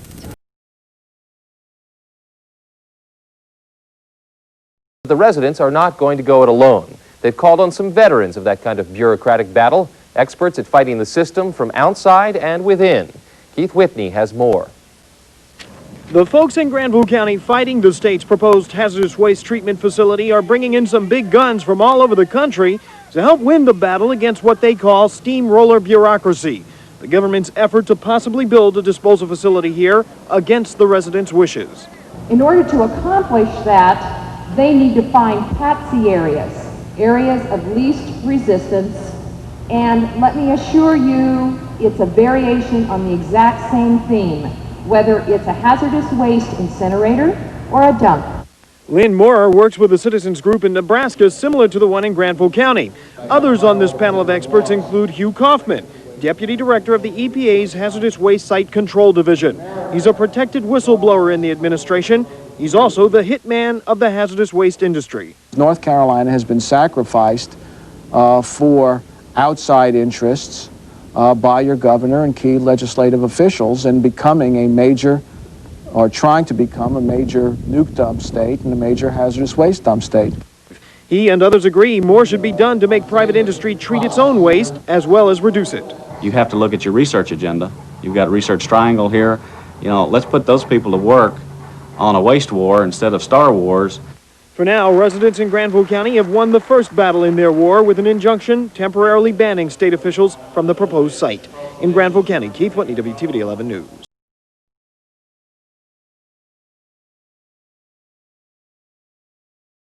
The article quotes the leader of the opposition group GROW, claiming that he was told that Senator Ken Royal said that Granville had been picked. The county commissioner says the article is wrong, but Carol Sparge reports the whole controversy is just making people there more nervous. They have done, if we all got in on our knees and prayed about it, we might get better results. That's the only thing that I know that's left to do. Is it over? Has Granville already been selected? County Commissioner Robert Strother says no. He says Senator Ken Royal never said Granville was picked. Strother says Royal did warn the county it needs to go to court and fight the state over wetlands. The county contends wetlands make the site unsuitable. He said he felt like that if we didn't do that, he said in his considered opinion, if we didn't prove that, we'd be cited. And that was the conversation that I had with him. We wanted to talk to Senator Royal, but he didn't return our phone calls. He did, however, talk to one of the opposition leaders here this morning and indicated to him that the political tide may be shifting against Granville County. Well, Senator Royal simply admonished us to take whatever action was necessary, that he feared because of the political climate that we might well be in trouble. From the beginning, Granville residents have worried about their political clout. They have fewer people than Rowan-Iredell counties. Governor Martin has property in Iredell County, and before any siting began, Granville lost one of the state's most powerful legislators. Billy Watkins died of a heart attack. The Hazardous Waste Management Commission insists its decision will be based on science, not politics. some residents remain skeptical. Whether it's something that's very good or very bad, whether you're talking about a road or you're talking about a school or something like this, politics plays a big factor. If that's true this time, Granville residents say they'll just fight harder. Carol Sparge, WRL TV5 News, Granville County. Now, just before news time, Senator Ken Royal released a statement. Royal says at no time did he make a statement about the siting of a hazardous waste incinerator either in Granville County or any other county. He says he never suggested that Granville County has already been chosen as a site.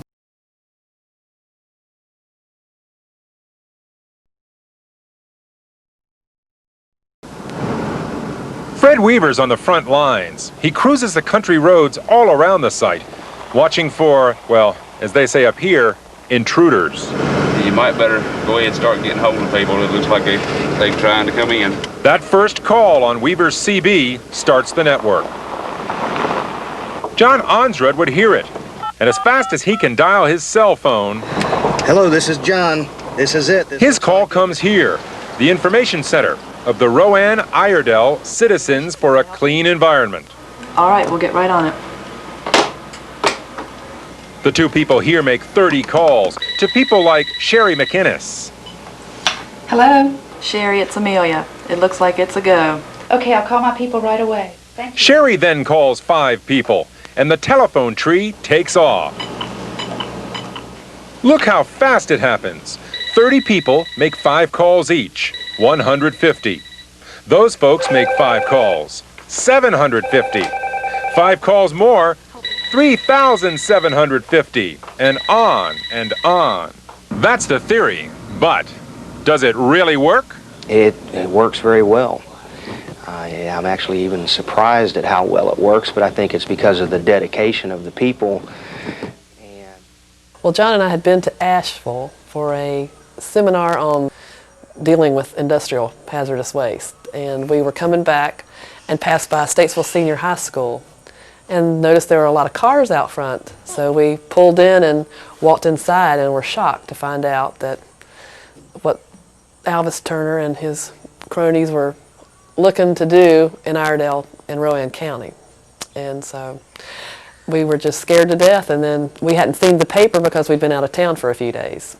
Once we got home and saw the paper, we knew that we were in big trouble, so we tried to figure out a way to help. We opened a little office, got some phone lines run in, and got a copier donated, and we kind of got some people together and formed our little office, and that was kind of the headquarters for RICCE. And there were other groups and other individuals that were doing things on their own, and people would stop by and find out what was going on, and we tried to be a clearinghouse for information for the community. We made lots of copies, lots and lots of copies, and we had information available, and if people were having a meeting at their church or something, they could come by and get information. Or then we had a lot of supplies donated. It was a busy place. We were there till all hours of the night and of the morning a lot of times. And 7 days a week we were open.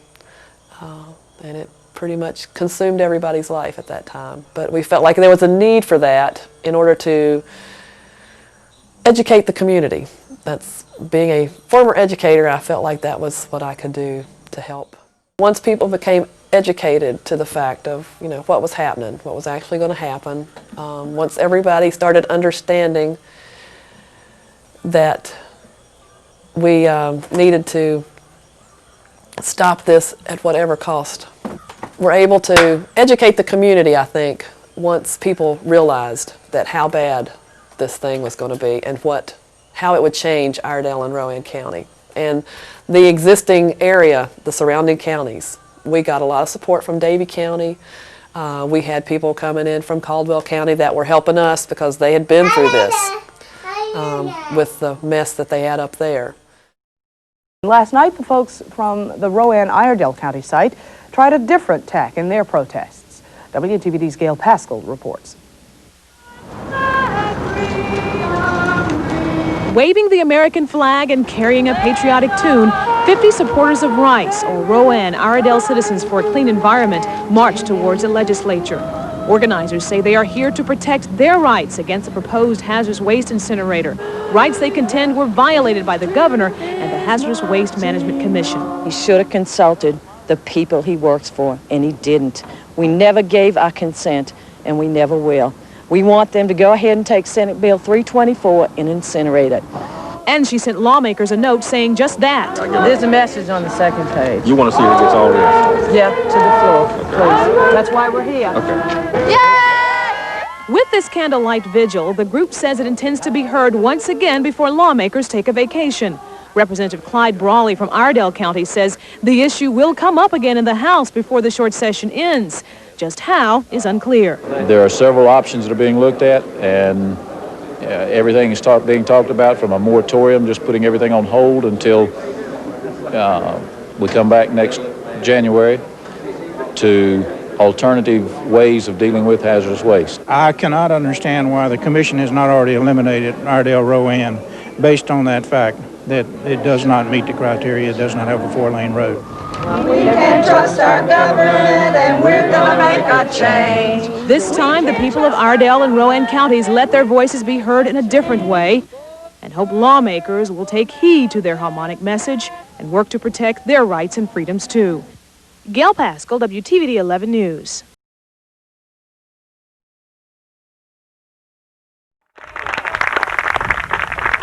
Thank you, Glenda. I think we ought to, Randy did such a good job of thanking everybody else. I think we need to thank Randy Goodnight, too, for all the, everything he's done for this. You know, this really is amazing what is going on here today. This may be a first. I don't know if ever, any time before, there have been 2 counties that are in the running, down to the last 2, for a hazardous waste facility or any type of facility like this, that have actually come together and done this sort of thing. I think it's great. This may be a world record, and I think we all ought to be proud of that. And what we're doing here today is real important, because the state is counting on us to fight each other. They don't want us to spend our time and energy fighting the real battle. They don't want us to know that the battle is in Raleigh. They want us to think that we should fight with each other. And that's why they always take it down to 2 counties now. Used to be they would just pick one. They say, hey, let's build this thing and put it there. Well, then they don't have the opportunity to get 2 counties to fight each other. And so what we're doing today is important, real important. And I tell you what, there's going to be some people mad when they cut on the TV tonight, or when they pick up their paper in the morning, and they're going to go, what? These people are down there having fun together. They're visiting with each other. What is going on here?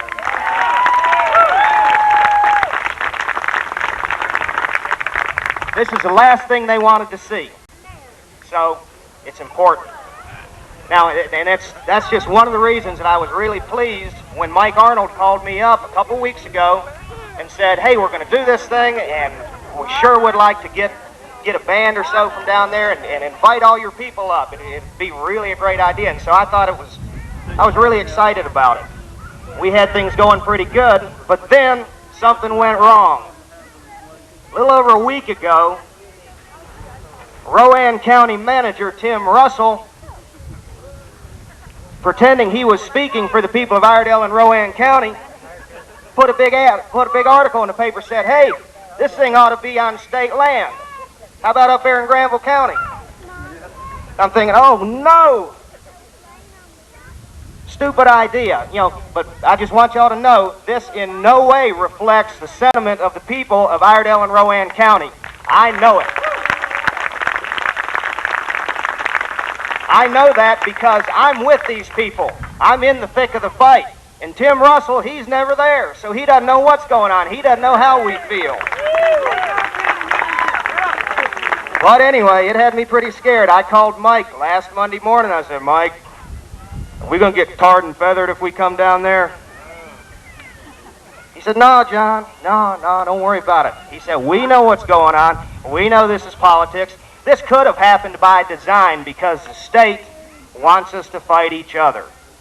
And we've showed them today that that's not what's going to happen. So I think that we should be really proud of that. I'm glad we didn't get tarred and feathered. That wouldn't have been much fun. And we just really, really appreciate you having us down here. Remember, keep up the fight. This is what we got to do. We've got to expand. We've got to get together. We've got to show the rest of the people in the state of North Carolina that something's going wrong here. When they see us get together, they're going to go, well, maybe there's something to this. These aren't just people who are upset about something in their backyard. These people are upset about the issue, and they know what the issue is, and they know who the enemy is. So we got to get together. We got to stay together. We got to bring the rest of the state in with us, change their opinion, because the only thing that's going to get us out of this mess is a change in the law. And that can...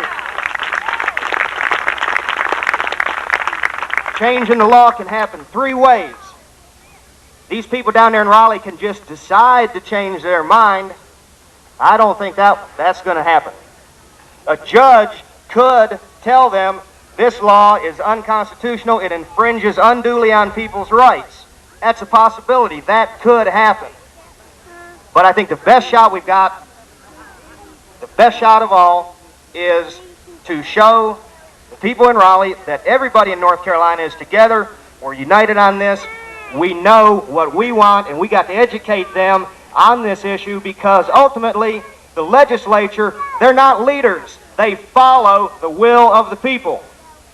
So if it is our will that this process be stopped and they take some sort of sensible look at toxic use reduction, then we will win this battle. And once again, I want to thank you very much for inviting us down here today. I think this is great. We're having a big time. And thank everybody for coming out. And have a nice day. Keep up the fight.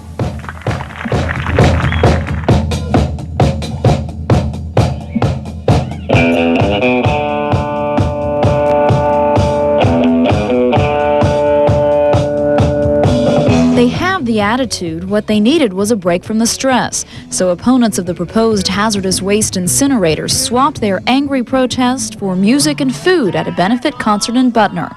Raise a little money for the cause, eat a little food, play some games, and just have a good time without getting too uptight, and get some relief from all this stress going on, and maybe be able to confront the thing a little better. Food and T-shirt sales helped fundraising, while musicians from Granville County organized the concert. But bands from Rowan and Iredell counties performed as well, which helped draw incinerator foes from those communities. We're down here today to help support them and their cause, and they've been up to help us, and it just takes all the people in North Carolina to beat this thing. People from all our counties are very strongly united and working together, and taking time off today just shows that we can play together and work together in North Carolina without hazardous waste. And although incinerator foes aren't sure where their battle will lead, events like this keep their spirits up. It makes everybody know that they've got support from everyone, and that they're going to stick together regardless. What do I see?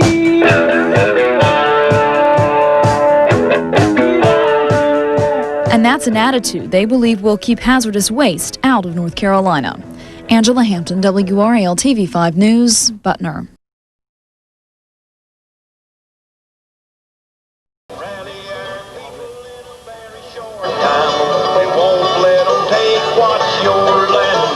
Yes, sir, we're here to protest the fact that this incinerator we do not want in our county. I don't want to lose what my family's had for 250 years. Don't come back now here. They're frustrated and afraid. Iredell County residents come to the hearing with great skepticism, not trusting the Hazardous Waste Management Commission. Chairman Alvis Turner tries to speak. He tells the crowd the commission wants to know if the Iredell site is suitable for a hazardous waste incinerator. And I've been told all along that our emotions should not show through. And I think that you and your commission are going to find out just how much our emotions play in this. The vast majority of the people do not support it, and we will stop you from building it. The proposed site is farmland. This tight-knit dairy community fears an incinerator will wipe out their livelihoods. And you have no right to condemn land to be used by a profit-making, private-ran business. So far, these people have fought the state peacefully, but some residents say if Iredell is picked, expect war. Thousands of people in Rowan County are expected to show opposition tonight to a hazardous waste incinerator. It'll be the Hazardous Waste Management Commission's second hearing this week. Last night, people in Iredell County made emotional pleas to keep out the incinerator there. Some people say they will fight to the death to protect their land. The threat of violence is something police in that county are taking seriously. Obviously, this is a highly charged emotional issue, and I'm sure people will react to the potential of the site coming to this area in a variety of different ways. We certainly hope it never comes to that, but in the meantime, we'll do our duty by just being mindful of what the temper is of the community. And police are following up on all threats. So far, they say people are remaining peaceful. The Hazardous Waste Management Commission meets Thursday to decide if the Granville County hearing should be rescheduled.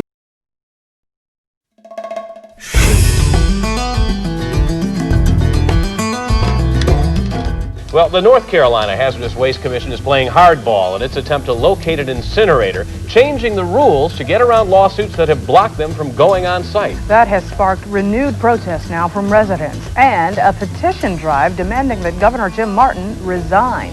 WTVD's Kelly McHenry has details. The reason we can change the rules in the middle of the game is that they were our rules. With that, Commission Chairman Al Turner defended the actions commissioners took here today. They voted to change the rules to get around lawsuits blocking them from picking a site for a hazardous waste incinerator. The new rules allow them to call a meeting within 14 days instead of the 30 originally required, and to pick a site without holding a public hearing if they have been prevented from doing so. While you say you want a hearing, you frustrate every opportunity and every effort we make. But residents were outraged by the changes. An expert from New York hired by Iredell County blasted the commission, saying their action violates the spirit of democracy and proves they're trying to rush in a defective plant. There's something rotten with this technology, and you're not going to make it unrotten by forcing it down people's throats with these kind of changes. A Granville County resident challenged the commission to state whether they'd vote this way if the incinerator were built in their neighborhood. And would they love for this to be done to them? That's all I want to know. And if they say it's fine to change the rules, if it's in their backyard, then I'll rethink about how I feel about it. As in other meetings, this one turned nasty, with Dr. Conant accusing the commission chairman of being a PR flack for the incinerator industry, angering Commissioner Mary Odom. I take exception to that. After the meeting, angry residents plan to deliver some 10,000 petitions calling for Governor Martin's resignation. They say his efforts to build an incinerator violate the citizens' constitutional rights. On Friday, the governor recommended much different rule changes than those passed today, and since he must sign them before they're adopted, this debate is far from over. Kelly McHenry, WTVD 11 News, Raleigh.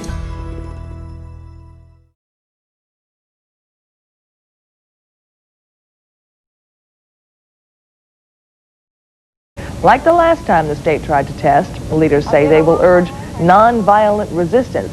But John Pike says he's concerned about people who may take the fight into their own hands. There's a whole body of people out of there that haven't been participating in our efforts and are prepared to take violent action. But we don't condone it. We hope it doesn't happen, but it's entirely possible that people will in fact take violent action, but it won't be condoned by us or anybody else in Granville County.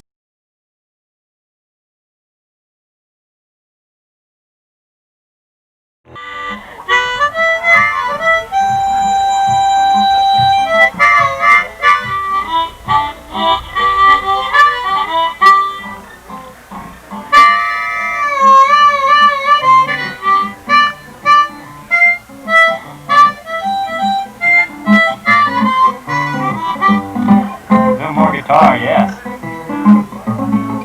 It's called the Talking Blues. The title of it is called The Food Blues. I like to think of it as kind of a tongue-in-cheek song. Those of you who are paying attention to the words. It goes like this. I was sitting in a roadside restaurant when the waiter come up and said, what do you want? I looked at the menu. It looked so nice till he said, let me give you some advice.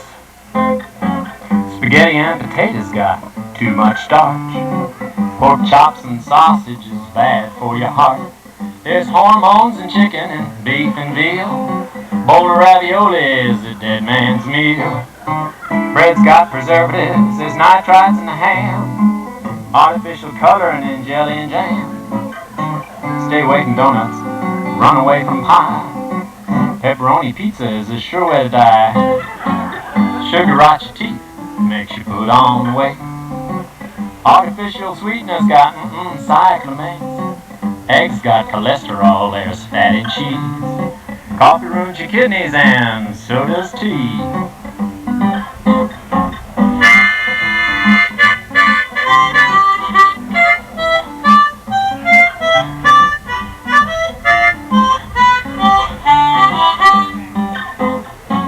Fish got mercury, red meat is poison. Salt's gonna send your blood pressure rising, and hot dogs and bologna got deadly red dyes, and vegetables and fruits sprayed with pesticides. So I said, what can I eat that'll make me last? And he said, a small drink of water in a sterilized glass. Then he stopped and thought for a minute and said, never mind the water, there's carcinogenics in it. Whoa.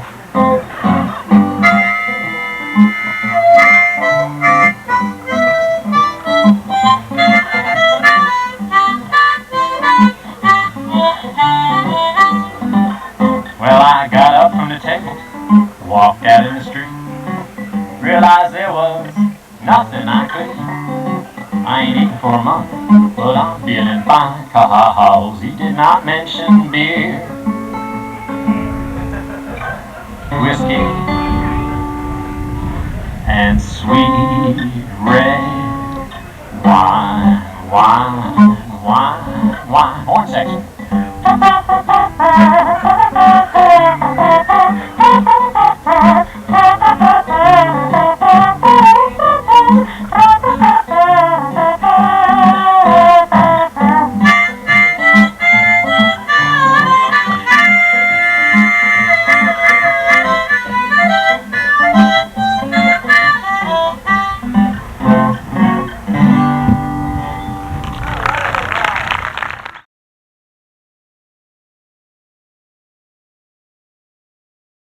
The State Hazardous Waste Management Commission today gave priority consideration to a piece of state-owned land. Yet that too is in Granville County, and those same opponents to the first site are now trying to block this one. More from WTVD's Gail Pascal. They say there's just no letting us off the hook. They're still holding the gun to our head. That's the reaction of GROW, Granville residents opposed to waste, after Butner was designated as the most suitable site for a hazardous waste incinerator by the commission that's looking for one. But members at Tuesday night's meeting vow they will not back down. It's our duty and responsibility to make sure that they are properly cared for. And I believe that we must take a strong stand, stronger than we have ever taken before. Judy Bowden lives just 3 miles from the potential site in southern Granville County. It's more than 1,000 acres of state-owned property near the Murdoch Center and John Umstead Hospital.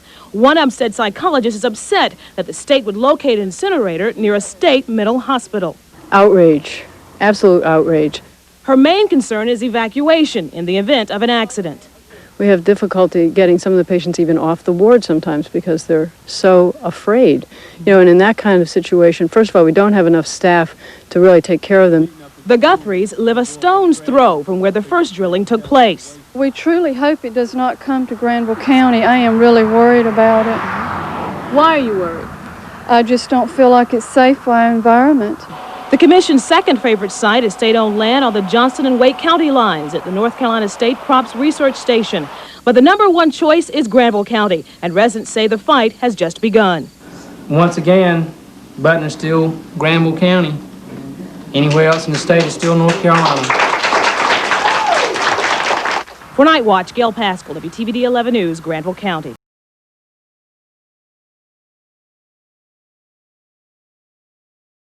It's near John Umstead Hospital, and it may belong to the state, but Granville County residents who oppose the project say the state will have to go through them to get to it. WTVD's Kelly McHenry has details. Granville resident Harold Jenkins is already patrolling this property on Umstead Farm, looking to keep out anyone who looks like a government soil tester. The property is just west of I-85, one of 2 state-owned sites now under consideration for a hazardous waste incinerator. These guards say as residents of the state, they have the right to block any attempts by state officials to come on site. Granville County is not going to now or ever roll over and play dead so that they can trash us, so that they can turn this region into an environmental sacrifice zone for no other reason than so somebody can make a lot of money. They admit it may be impossible to keep state officials off property owned by the state, but will make it as hard for them as they can. The site was passed over on the first statewide search because it was found to be too close to John Umstead Hospital here and to Lake Mickey. But a few weeks ago, the Division of Environmental Management took a closer look and found that some of the more than 4,800 acres of the site may qualify. The other site is in Johnston County on the Wake County line at the NC State Crop Research Center. Wake officials are upset because they're considering a radioactive waste site in their county as long as the incinerator goes somewhere else. As for Johnston County officials, they're stunned and say they don't want it. I cannot conceive of the state selecting the research station over a lot of remote land I'm sure the state does own across the state. State officials are reconsidering 26 other sites and expect to begin testing here late this week. But as Granville County residents keep up their vigil, they expect another long and angry battle ahead. Kelly McHenry, WTVT 11 News, Granville County.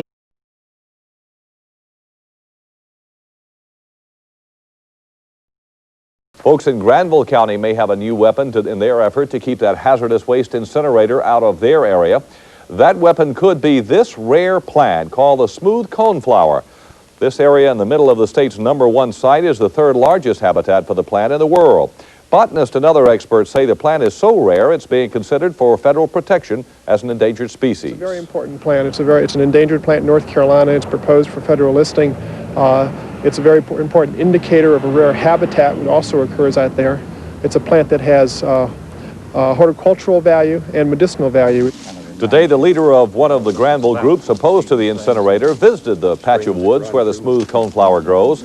He says the flower could be just the ticket his group needs for stopping the project. I guess that's the wonder of nature. You never know what it's going to bring next and what wonders it'll wrought. It'd be a godsend if it would keep the incinerator out. It really would. But granting protection to the smooth coneflower could be a lengthy process, and the state might be able to build an incinerator before then.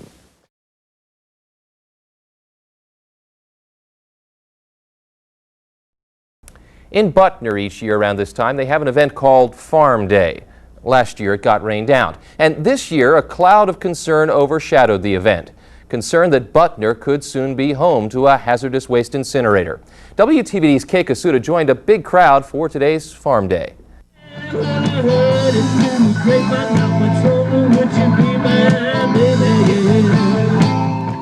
Visitors to today's Farm Day at the Murdoch Center for the Mentally Retarded no doubt heard how fun it would be through the grapevine. Farm Day is an annual festival and fundraiser for families and current and former residents. Lonnie Riley came from Winston-Salem to visit his nephew Bernard. The atmosphere and the children getting out and moving around and getting to see everything, it's really nice. For Charlotte native Pearl Stubbs, Farm Day means a bittersweet reunion with her daughter Carolyn. I love her to death. I want to keep her at home, but I can't. I have moved in one-room apartment, and it's just impossible. But Stubbs says she feels her daughter enjoys life at Murdoch. Nearly 2,000 people enjoyed the events at today's festival. While having fun was the main item on the agenda at today's Farm Day, there was another issue that got a strong reaction from some of the families we spoke with. Visitors have heard about a proposal to locate the state's hazardous waste incinerator nearby. I hope that they can find another place beside up here. In the case of an accident, there will be no way possible to evacuate this place in time. Not with over half the people like in wheelchairs or incapacitated. These families say if an incinerator and landfill are built here, they would still leave their loved ones at Murdoch because they don't know where else they could live. More than 2,500 patients and inmates live on the proposed incinerator site. Today, the healthcare workers called it unconscionable to place an incinerator near Butner's 7 facilities for the mentally ill or retarded. They say it's a matter of health.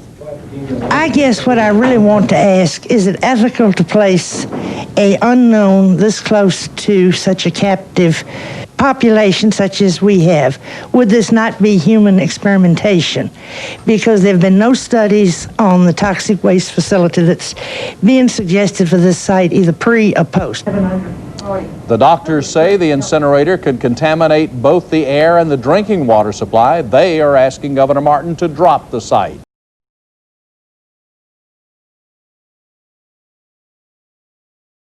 I'm saying that we're not going to leave, that we've been informed and refuses to move. Law enforcement officers moved in when the protesters refused to leave. Sir, at this time I'm asking you to step at least 50 yards away from the vehicle. Will you do that? No, sir. Okay. Can you move back to a 50-meter perimeter? No, sir, I will not. In that case, you are under arrest for second-degree trespass. I'm sure you won't do that. This time I'm placing you under arrest for second-degree trespass. If you will step back to the back of that truck, sir. One by one, people are arrested. Most know each other in this small community. In some cases, Butner police arrest their own neighbors. 29 arrests, no resistance. Residents say jail is worth it if it means protecting patients in nearby state hospitals. I'm thinking of these children who are totally incapacitated, bedridden. Some are blind, can't feed themselves. And you're going to put an incinerator just a couple miles from this hospital?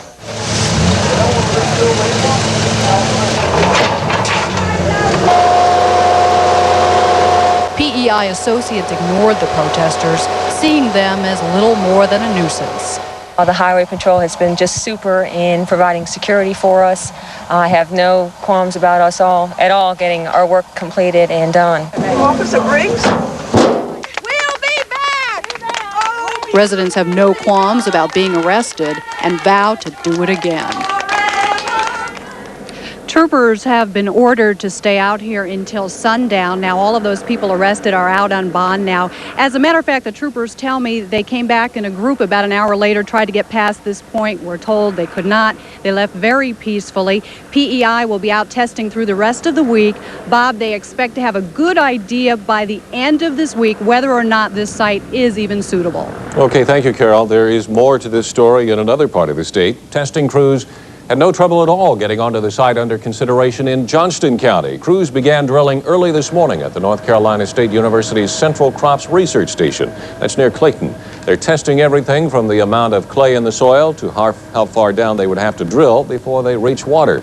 Authorities say the crew met no resistance when they arrived. Still, a state trooper stood watch as a precaution. The head of the Agricultural Research Center had this to say. We're very disappointed that they have chosen Central Crops as one of the possible sites for this incinerator. As you're aware, this facility, in terms of the magnitude and complexity of the research program, we're one of the largest facilities, agricultural facilities in the state, and we certainly are very disappointed that they have chosen this site. Some of those folks got arrested for their cause.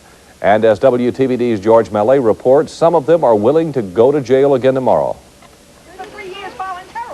A cool September morning finds members of the Granville Nonviolent Action Team, or GNAT, making a stand. They have come to Butner to prevent, or at least protest, state testing of a possible hazardous waste incinerator site. Some among them are arrested. The drilling for soil samples goes on. Creedmoor, 7:40 Wednesday evening. Those arrested are already free and file into the Thompson Memorial Building with their comrades. This is a strategy session. The soil testers will be back. Harold Jenkins gives a pep talk, so his troops will be ready. Let me tell you also that we've made arrangements to get whatever funds are necessary, and we have people that are lined up to bring the money if necessary for those that get arrested. Just like today, you shouldn't have to spend any time in jail. There is a resolve in this room, a will to fight. That will is reflected in this 77-year-old woman's eyes. How far are you willing to go to prevent this thing from being built near your home? You see what it says on the back of her shirt? Whatever it takes. At my age, what have I got to lose? Marion Walters' comments are unique only in their eloquence. These people all feel the same way. The Thompson Memorial Building is quiet now. The folks who gathered here have gone home to rest. You see, Thursday morning they'll be back at it. Another protest, perhaps some more arrests. Whatever it takes. In Creedmoor, George Mallet, WTVD 11 News. Art Edwards joins us now live from that site. And Art, have there been any arrests today, like yesterday? Well, right now we don't know that. What has happened is we have some folks behind us. They are the people who were arrested yesterday, and they have decided to protest right at the entrance to the site. They decided that they wouldn't be arrested 2 days in a row. Now, some other people went through the woods. They were trying to find a back way into the site and find out where the drilling was going on. We went in part of the way with them. They got lost and weren't able to find the drilling site right offhand, so we came back outside to the front entrance where there were some people protesting. The idea is that they will be arrested and go to jail, be bailed out, and then all show up at the meeting tonight. There's a public hearing tonight in Oxford, and everyone will go over there and continue to let the state know that they are not happy at all with what is happening out here. Denise? It seems like it's a very calm and reserved protest. Is that what it looks like from your angle? Yeah, without question. You know, everyone here is making sure that everybody knows that they are doing this in a peaceful manner. They don't want to start any trouble, but they do want everybody to know what their position is. All right, thank you very much for that live report, Art Edwards. County commissioners packed a small room last night to talk about plans for the incinerator in that county. The commission says the proposal is still in the exploratory stage. Some residents say they don't want it. I think we owed it to ourselves to check into it and to the county. If it's not the best thing, then that's the end of it. If the commissioners are indeed responsive to the citizens, they will hear this message and they will stop it before a task force begins. A public hearing is scheduled for next Wednesday night when representatives from the state will speak at that meeting.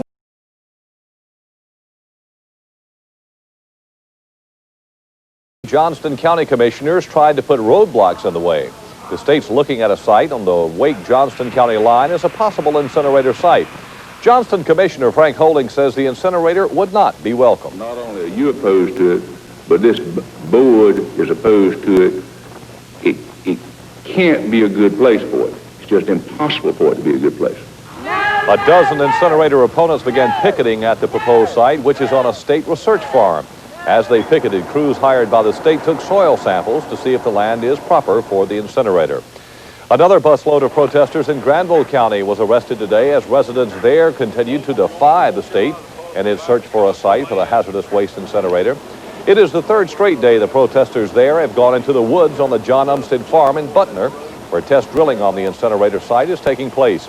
The land is state property, but protesters say that won't stop them from trying to disrupt the drilling once again. They were met by lawmen who charged them with trespassing and escorted them off the property. This is the one way that we have available to us in a peaceful manner to tell the state, particularly Governor Martin, we don't want this incinerator on our land anywhere. Do you think the state has been listening thus far? I think they're beginning to pay attention to what we're saying, to what we're doing. I think that we, the little people, can make the difference. More arrests came this afternoon, but this time protesters vowed to stay in jail to make their point. Among them, a retired principal and a local newspaper editor.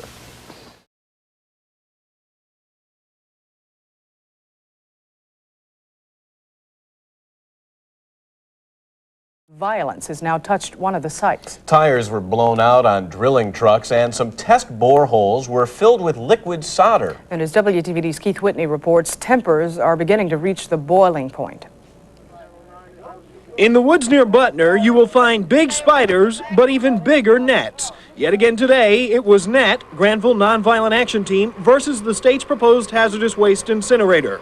Protesters say they're being caught up in a web of deceit woven by the Martin administration. Some companies that come in make a lot of money that they can pass off to the Environmental Protection Agency if they're looking the other way, or to some politician that wants a big cut out of it. For the first time since the grassroots siege began, there was vandalism, and police cordoned off the entire site while protesters questioned who actually had jurisdiction over the land. Is not related to agriculture, it's not related to forestry, it's not related to aquaculture, and those are the only three purposes that Commissioner Graham is supposed to be using this farm for. Under heavy police guard, massive drilling rigs slowly rolled into place. Earlier, tires on other vehicles had been flattened by nails hidden beneath the pine needles.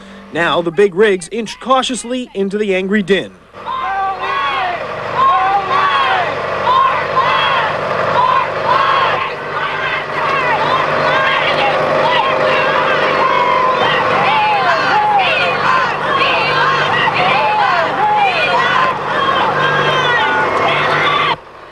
Many feel the state and Governor Jim Martin are determined to put the incinerator here despite residents and hundreds of sick patients confined to the Murdoch Center nearby.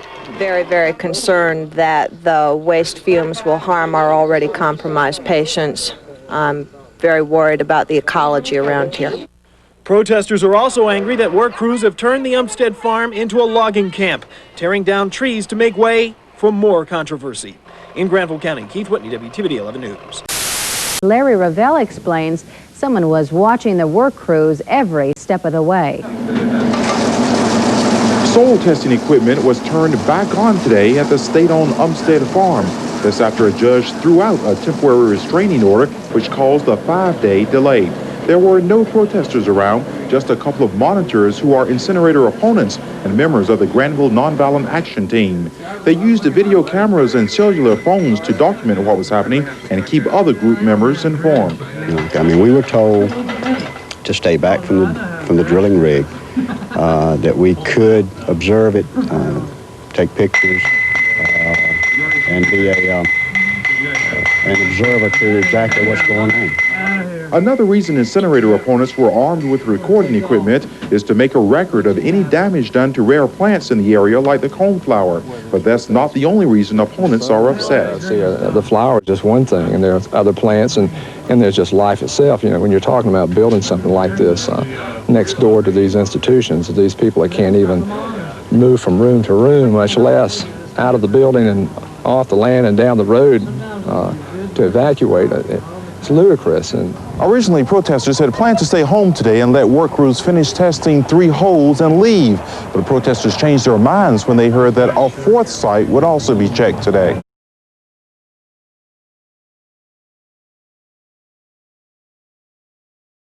For months, the commission set a site in Granville County near Oxford and another on the Rowan-Iredell County line were the 2 prime sites. Today, the commission downgraded those sites and said it has 2 new favorites.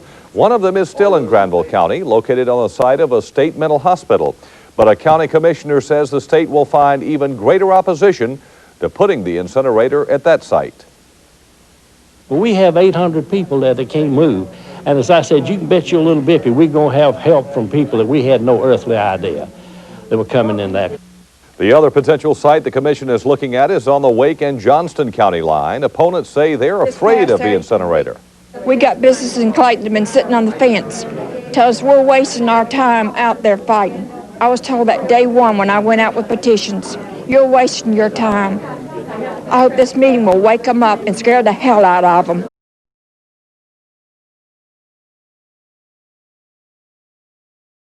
Tonight, those arrested joined more than 1,000 others at a huge public hearing on a site that's owned by many of them. And like all the others, this public hearing was an emotional one. WTVD's George Millay is live in Oxford, where a big rally has been going on. George? Well, Larry, things have pretty much wrapped up now. The only people here now are myself, and this is Lady here. Lady is a St. Bernard, kind of the unofficial mascot for the folks here in Granville County. I don't want Lady's calm demeanor to fool you, though. This has been an emotional night. The public hearing wasn't slated to begin until 7. Still, by 6 p.m., they were all here, and they were all angry. Increasingly, the target of that anger is Governor Jim Martin. Witness this inflated image of our state's chief executive. Inside, these Granville County residents found a new target. Members of the state's Hazardous Waste Management Commission were in attendance. It was clear from the outset they would not be made to feel welcome. Before we begin, I'd like to make a couple of comments, if you will allow me to. Also here, a wide array of political candidates and office holders. Representative Tim Valentine sounded like a country lawyer as he appealed to the commission's sense of what's legal and what's not. You will not be discharging your duties and responsibilities, and that you will be taking an action which is improper and which is unlawful. Thank you. And senatorial candidate Harvey Gantt was here to show his support. When asked if he had any words of advice for our governor, he chose his words carefully. I think he should be careful, sensitive, responsive, and demonstrate the courage of leadership to say, you know, if we made a mistake in the process, and I say if we've made a mistake, then we may need to back up and proceed again, this time trying to bring along the people. The people had the final say tonight as they rallied following the hearing. They continue to do whatever it takes. Of course, the people you saw were members of the Hazardous Waste Commission just there leaving the building as they were taunted by the people. I guess the best way to end this story, Larry, is to say to be continued.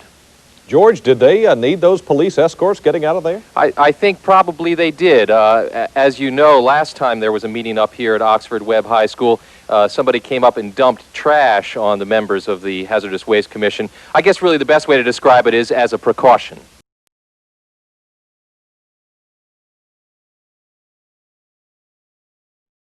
This morning's Apex gathering for State Representative Skip Stam turned into a political confrontation. Granville County residents opposed to a hazardous waste incinerator got word that Governor Jim Martin would be there, and so they came. And as is the custom with these folks, they made a lot of noise. Martin seemed to welcome the challenge, wading into the crowd to talk. When you came in, you were saying Martin lies, and I remember that. I'd like for one of you to tell me something that I said to you that was a lie. You don't really mean it. You lied about that there are safe incinerators in this state. They are. There are no safe incinerators. No, I didn't say that in this state. I said there are no safe incinerators. Well, let me ask you something. When you said that I said that there were safe incinerators in this state, was that the truth? No, you said that there are safe incinerators. What about Caldwell Systems? Martin spoke with protesters like that unflinchingly for several minutes before going inside to the breakfast. There he spoke on behalf of Stam, who is running for re-election.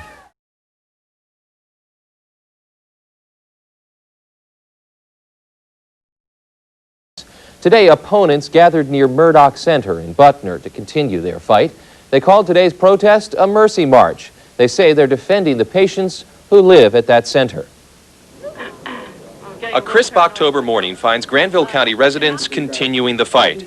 They gather less than a mile from the state's Murdoch Center. The mental hospital has become the newest symbol for these opponents to a hazardous waste incinerator to rally round. Still, the target of their anger remains unchanged. That target is Governor Jim Martin. Attorney John Pike tells the demonstrators that he's challenged Martin to a debate and that Martin has declined the challenge.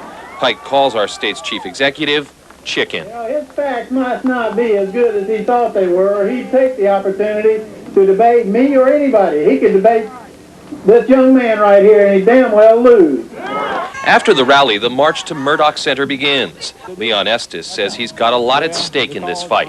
I'm employed at Murdoch, but I'm still got a lot of interest in the residents of Murdoch Center. I feel like if the incinerator come, I probably won't have no job. I'll probably have to move too. I don't know where they're going to locate the residents at, but my main concerns is I'm more or less caring about them.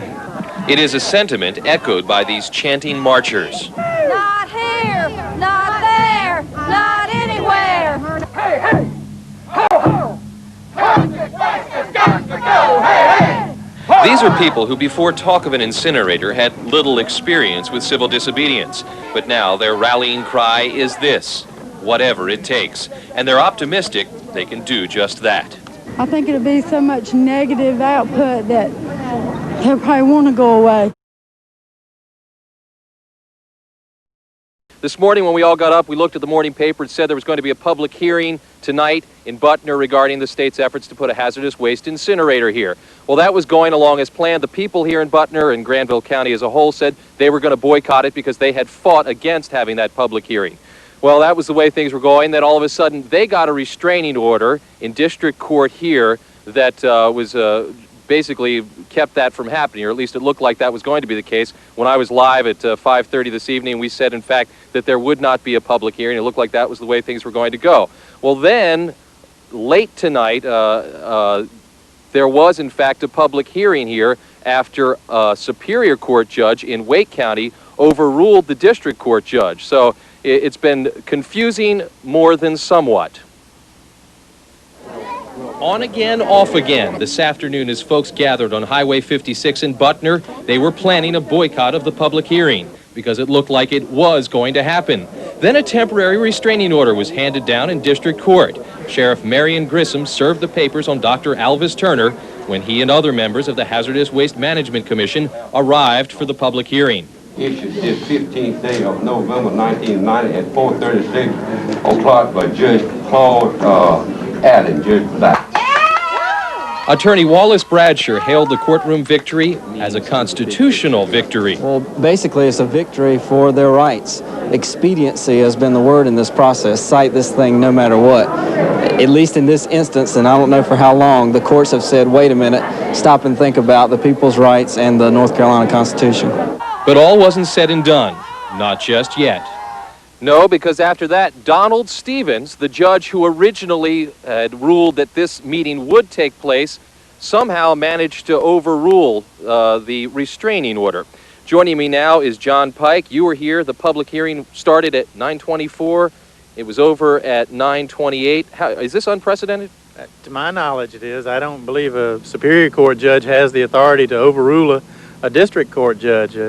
Beyond that, I don't think they've had a hearing anyhow, because there were people here at 9:30 prepared to speak, and they had packed their bags and left. So our opinion is they haven't had anything tonight except a trip to Oxford. I should point out that John Pike is not an objective party in all of this. He has fought relentlessly he's fought against the state's efforts to put a hazardous waste incinerator here. My next question, though, for you, sir, is what's next for you guys? Well, the hearing itself will be challenged, and our opinion is they haven't had a hearing, that the restraining order issued by Judge Allen is still in effect, and they've got to start the process over again. Beyond that, the ball's in their court, by our estimation. So just to summarize, Miriam, Larry, the state says there was a public hearing tonight. These folks don't believe that's what happened. Boy, George, you just about need a scorecard to keep up with this thing at this point. Thank you, sir. George Melly, live in Granville County. Carol Sparge reports the latest legal battles are just part of the game. We don't want anybody hurt. Welcome to the longest running chess match in North Carolina.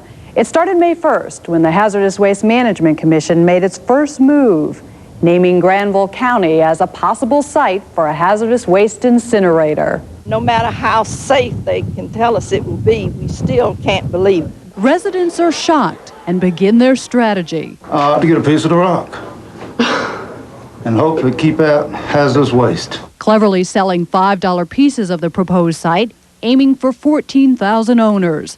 The Hazardous Waste Management Commission barely blinks. It's ready to test the private land. We don't want you in Rowan, we don't want you in Iredell, we don't want you in North Carolina. Human chains stopped the state. It seems that one option has to be considered, and that is just don't go on the site. Lawsuits are another weapon. We're talking about human life here, and that's important. But with each restraining order, 24 in all, the state goes to a higher court and gets them lifted. But the protests get louder and louder. The commission decides it's impossible to get private land. It turns to state land. The new site is also in Granville County. The human chains return. They're arrested.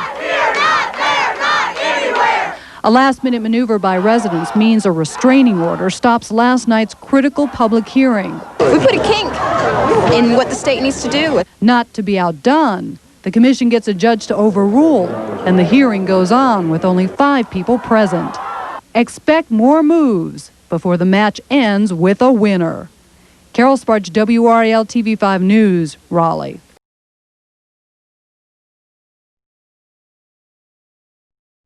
Well, they wanted their day in court, but they didn't get it. Well, the people arrested in Granville County last month were scheduled to face a judge for their attempts to block soil testing at a proposed site for a hazardous waste incinerator. Well, Leonard Simpson tells us it's just one more frustration in their fight to keep a waste dump out of their county and out of the state. We're proud! Yes! 65 otherwise law-abiding citizens gathered across the street from the Granville County Courthouse with attorneys Tom Curran and John Pike to plan their defense. They were all here for their day in court on second-degree trespassing charges. They were arrested for trying to block a drill rig from taking soil samples from state property near Butner. That's where the Hazardous Waste Commission is considering building a waste incinerator and landfill. I would do it again if need be. Two of the defendants, the publisher of the local newspaper and a member of the local school board, spent a night in jail after being arrested twice in the same day at the site. In North Carolina, you ride around and the signs on the road say, "Keep North Carolina green." And then we come back and say, this is what we're going to do. We're going to pollute the whole area with a hazardous waste incinerator. What are we trying to do? Keep North Carolina green or pollute North Carolina? Would you be arrested again? Yes, if I was asked by a group from another community to come and be arrested or to help them in any way, I would be happy to. This was another of many days for these people taken away from their jobs over the past 6 months to protest the consideration of their county as a waste site. Thumbs up! Thumbs up! After a 4-hour wait, prosecutors called them to the courtroom and summarily delayed the cases until December 6th. Assistant DA Susan Thompson says she's not ready to prosecute. I think it's a big waste of time for all these good people's time, and that the real criminals up there that they're holding court for, they need to have a continuance, not us. That's right. It should be a speedy trial on this issue, and it's a lot of people's time wasted for nothing. As their only consolation, Attorney John Pike told the group, "Don't be angry with the court system. It's not the one being abused.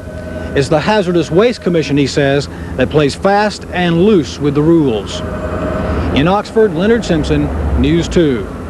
The protesters charged with trespassing are under the threat of higher bonds and jail terms if they interfere again with testing of the Butner site.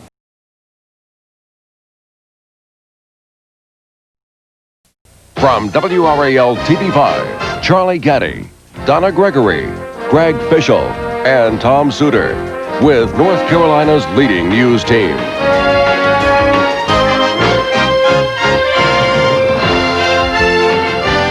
This is WRAL TV5 News. Granville County residents tonight continue to fight against a proposed hazardous waste incinerator. The State Hazardous Waste Commission is supposed to announce the site December the 4th. It says the only plot of land suitable for the incinerator is state-owned land in Butner. The people there don't want it, and tonight they are throwing a fundraising party to fight it. Our reporter, Dwayne Pullman, is there and joins us now. What's happening there, Dwayne? Well, you can hear, Charlie, they're chanting behind me, not here, not there, not anywhere. That's a familiar phrase that's been going on here in Granville County. Now, this is another in a long list of events to try and help raise money in the fight against the proposed incinerator here in Granville County and in Butner. But as many people told us tonight, they also wanted to have some fun.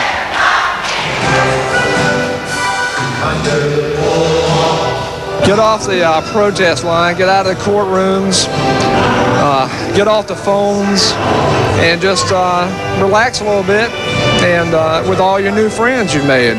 The organizer of tonight's event put the bash into perspective, and for the most part, those who have spent an exhausting 6-month fight against the incinerator let their hair down tonight. My wife and I have got a babysitter, and we're actually out on a date tonight here at this worthy cause. It's a way for us to release some of the frustration and anxiety and to have a good time, at the same time make it profitable by raising money to fight legal battles with. But the fight is never really forgotten. Money from the bash will go to help pay for the legal costs. And while it's not over, some people are so confident they'll win against the state, they've begun looking past a victory.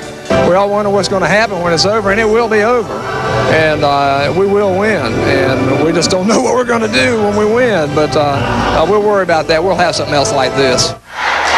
And Charlie, it's not over yet, and certainly not everyone's that optimistic. Wallace Bradger, the lawyer from Butner who's fighting, says that the battle on Thursday will decide much, and what he thinks will be the last battle in this whole thing. If he doesn't win, the state will be able to make an announcement on the site they've selected on December 4th, and you can hear it. The emotion is high here tonight. Dwayne, I know it'll be hard for you to hear me, but how many people do you think are there? Well, we have about 200 people here, Charlie. That's $12.50 per person in the fight to raise funds for the legal battle. And Charlie, much more than that, they all are together on this, as we've seen so many times before, and they are gaining strength, as they said here tonight. Okay, Dwayne, thank you very much.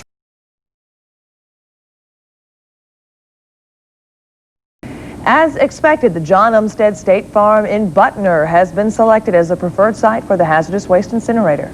The commission voted after going through a 700-page report on the site. The report outlined each criterion the site must meet, and it ranges from no wetlands to being near a 4-lane highway. The decision means the permit application should be in before December 31st. We believe that we have met all of the regulatory criteria of the state and EPA so that siting will not be, that permitting will not be a problem. But until we face the permitting authorities, we don't know that. If you look at the overall process that we had in terms of the state-owned property, I didn't really like the way that process went on. Now, all eyes are on the Council of State. It has the final say-so on the Butner side. It meets December 13th, that's next Thursday, to decide whether to transfer the Butner land from the Agriculture Department to the Hazardous Waste Management Commission. Some members have said they won't approve transfer of the land. The chairman of the Hazardous Waste Management Commission says he'll resign if the council doesn't approve that transfer. Dr. Turner says the commission has exhausted all its resources.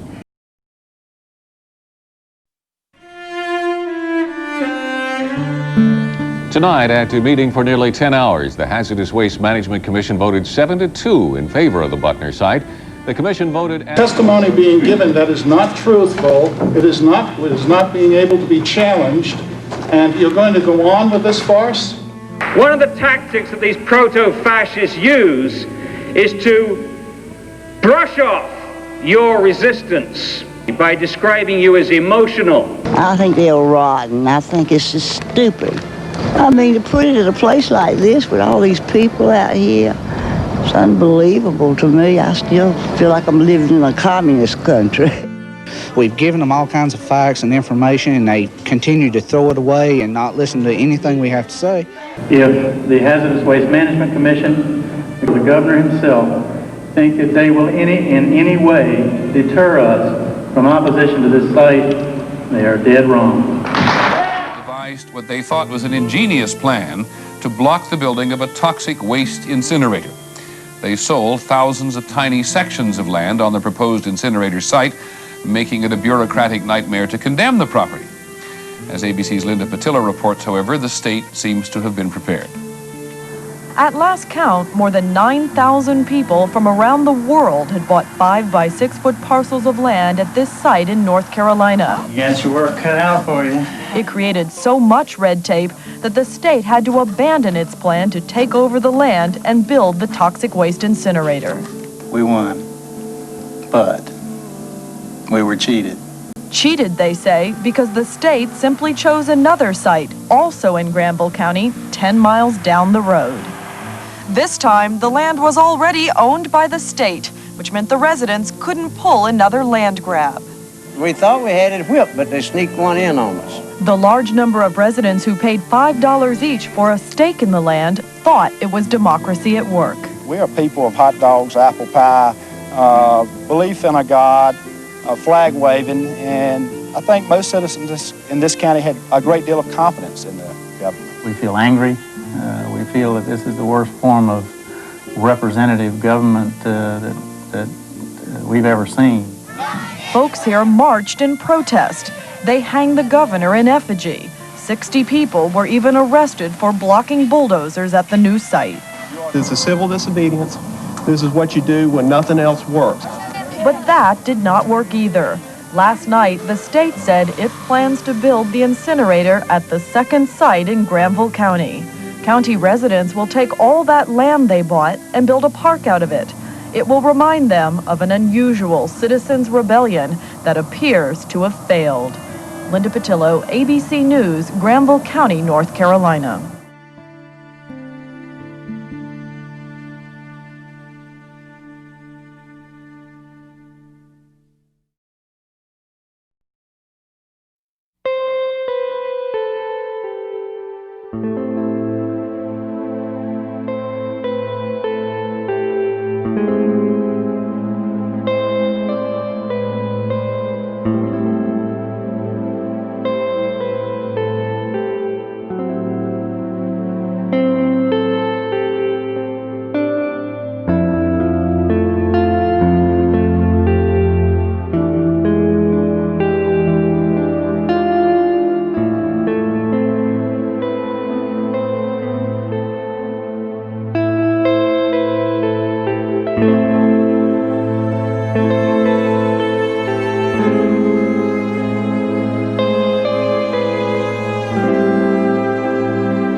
watching WTVD Channel 11. From across the heart of Carolina, this is WTVD 11 News.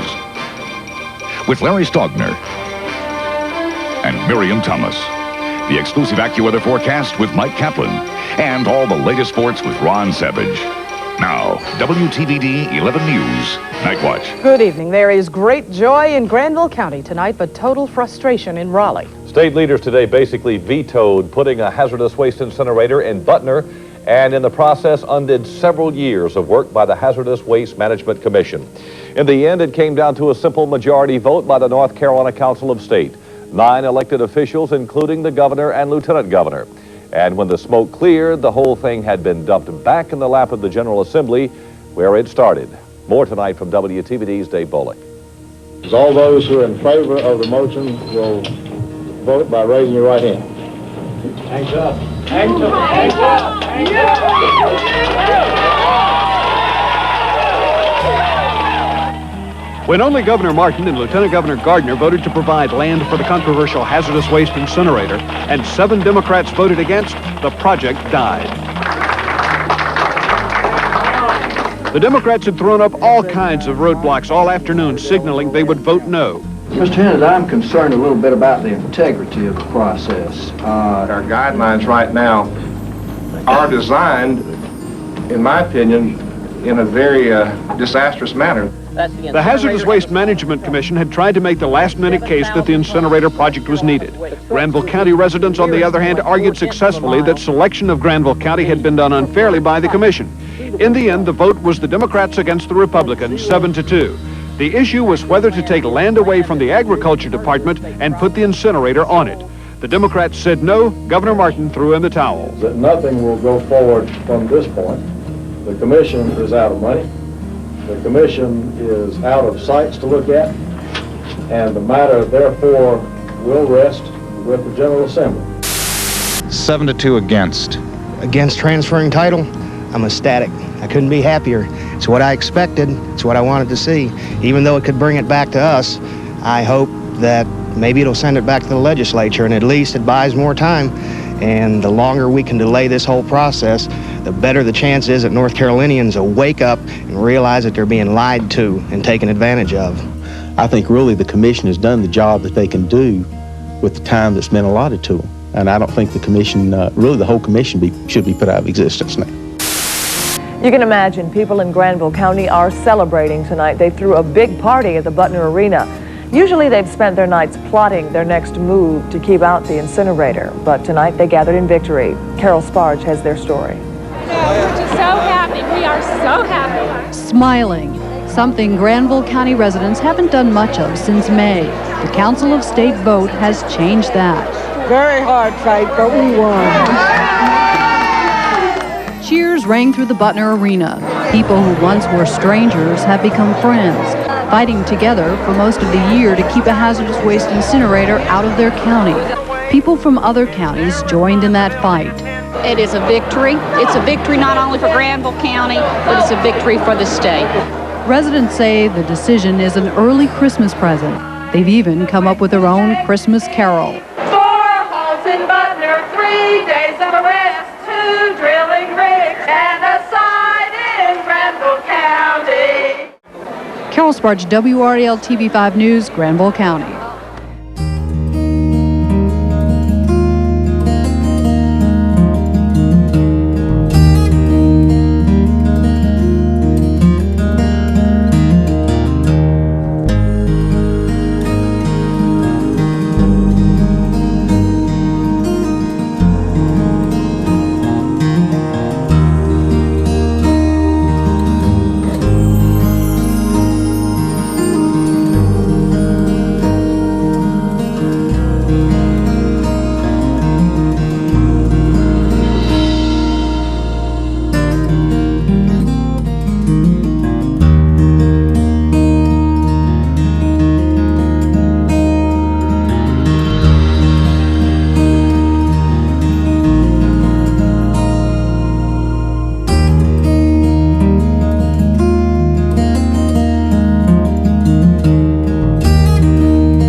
rocket tongue. Unbelievable, folks. We knew they were coming, they'd soon be there. A whole dozen Smokies, but we didn't care. We held our grounds as Bonnie came past. All they did was waste some taxpayers' gas. Highway patrol, police, even dogs, my friend. We tried our lawyers and we tried our judges. We got the media with some simple nudges. With civil disobedience, we'd fight like heck. They're finding out fast all about a redneck. Cop dusting, roadblocks, protesting what I mean. We can rally our people in a very short time. We won't let them take what's yours and mine.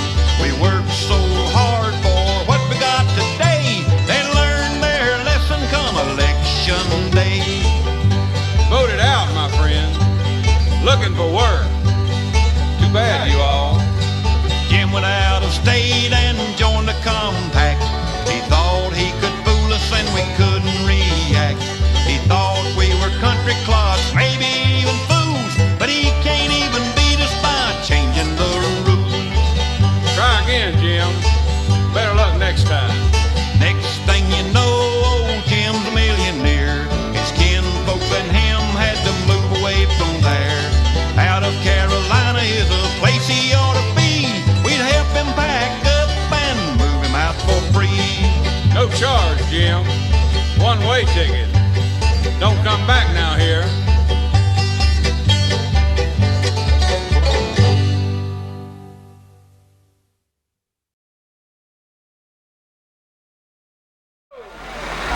What is this? Watch out! Watch out! Watch you to the side.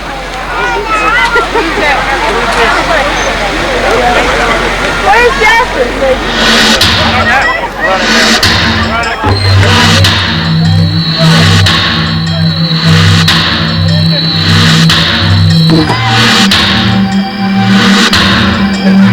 Step back, step back.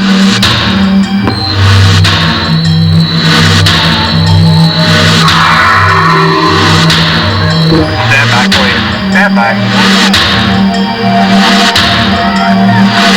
He will not harm you. Stand back. Please stand back.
There's nothing to be afraid of. That's what they always say. That's what they said at Chernobyl before the wind blew that glorious cloud their way. I'm toxic.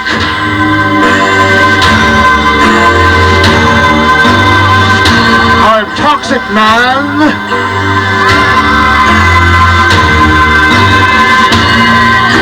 I've got a healthy appetite. 24 hours a day. 365 days a year. I'll burn that waste away. They'll be shipping it nasty things for me to spit into your atmosphere. 'Cause I'm toxic. Yes. Yes. I'm toxic, man. I'm toxic. Yes, I'm toxic, man. Well, you know, somebody's got to have me. Somebody's got to have me living in their backyard.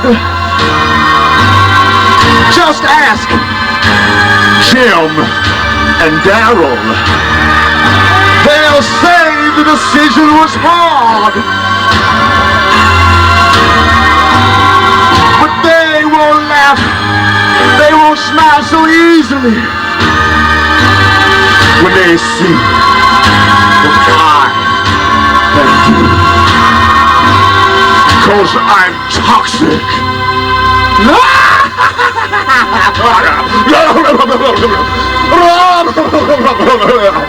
I'm toxic, man. I'm toxic. I am toxic.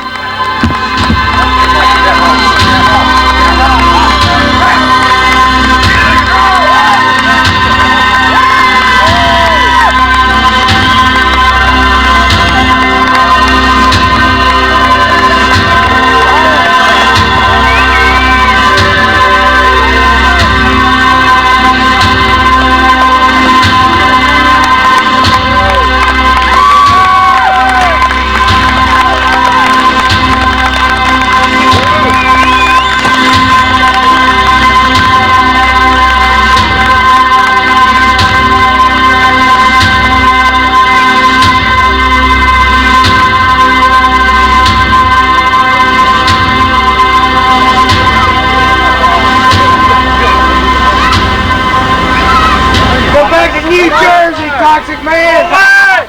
Away!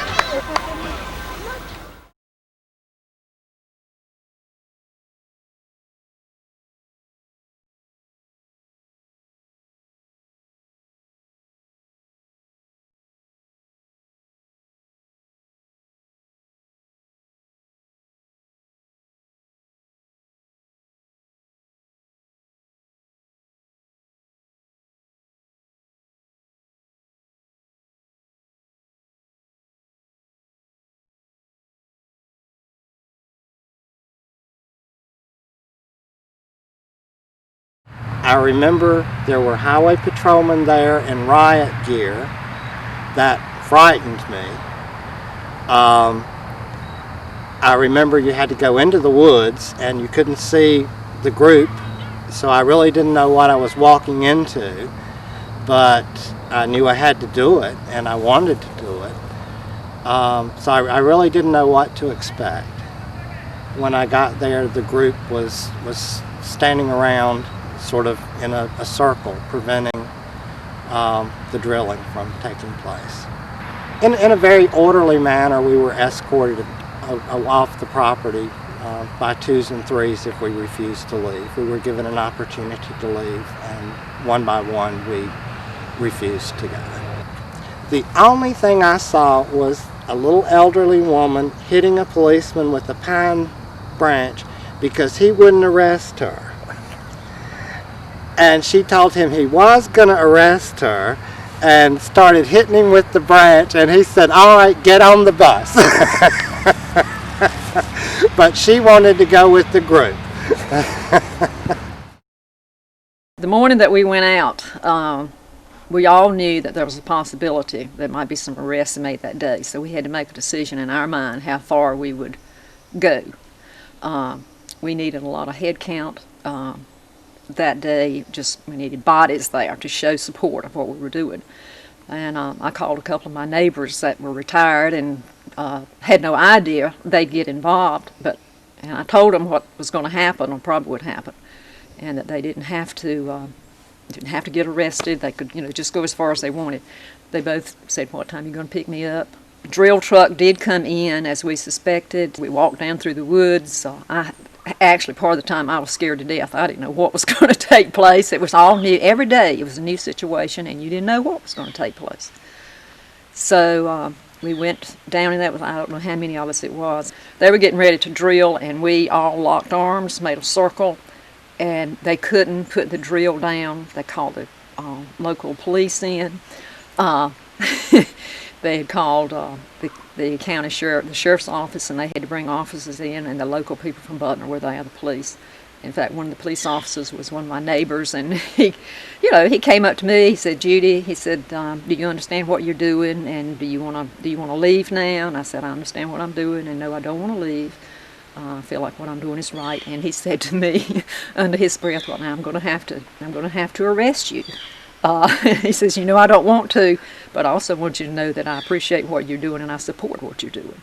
So, it was just that situation. The law enforcement were doing what they needed to do, but they also supported what we were doing. It was their home as well. And it was sort of a scary situation. We all locked arms. They could not drill. We were singing, "This Land Is Our Land." We did patriotic songs. And then after the police made their arrest, we had to go with them out. They didn't handcuff us or anything, but they escorted us out of the woods to the paddy wagon. And we all had to get in the vans that they had provided that took us to Oxford to the, I guess it wasn't the courthouse, but anyway, one of the local sheriff's office, and we had to stay in that till they processed all the papers, and they did a little thing on all of us, and then they let us all go. And there were people from Butner out there to transport us home. And I might add, too, that one of our local professionals in Butner called the governor's office while we were over there, because his wife was also involved in this, and he called the governor's office and told them that there had better not be any harm done to any one person during this protest, which I thought was great. Although I knew what was going to happen when we went in, and everybody did. Everybody were prepared to do that. But it was dramatic for some people. I mean, there were people crying. I mean, there were people that were upset. And that, I think, stood out as much as anything to me. I was day number 3, the last day. And it was exciting. Yeah, we were willing to put ourselves right down in front of the digging equipment if it was necessary.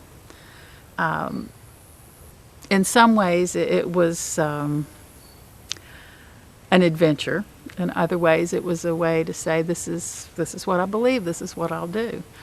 Court date was a real blast. We all got cleaned up. We all had to behave. We all had to go show that we were solid citizens and were willing to stand up for what we believe, and so be it. We did. The arresting part was like almost inconsequential. If I was going to have a record for this, it was fine. I didn't care. I really and truly, compared to what this device and its ugly, filthy smoke and horrible toxins, I mean, what's an arrest record compared to the potential poisoning of thousands of people? I just couldn't see that being arrested made any difference whatsoever. I was delighted that worked out, but I was perfectly prepared to carry a mark on my record to stop this.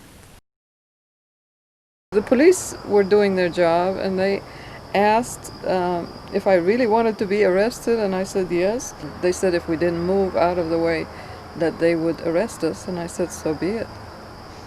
They took us to Oxford, to the jailhouse, and there was an attorney there for us. And I had to promise to the judge I wouldn't do it again. But before I promised, I asked the attorney, do I have to? He said right now, yes. Got a call from the telephone tree saying, we have information that the drilling rig is coming to town today. So I and another person had our location, and we arrived there, which mine was at the old Mead plant there on 56. And we were parked there, and just sitting there waiting. It was early in the morning. There was 2 of us at each station, and my partner wanted to go get a cup of coffee. So I says, okay, you go get a cup of coffee. Well, lo and behold, when she leaves, and I'm sitting there in I think I was in a van, who pulls up and stops right in front of me was Ron Alligood in his police chief's car, and right behind him was the drilling rig. I thought, oh no, I'm sitting here by myself. This was before cell phones. I mean, they were just coming in. No, we had no cell phones.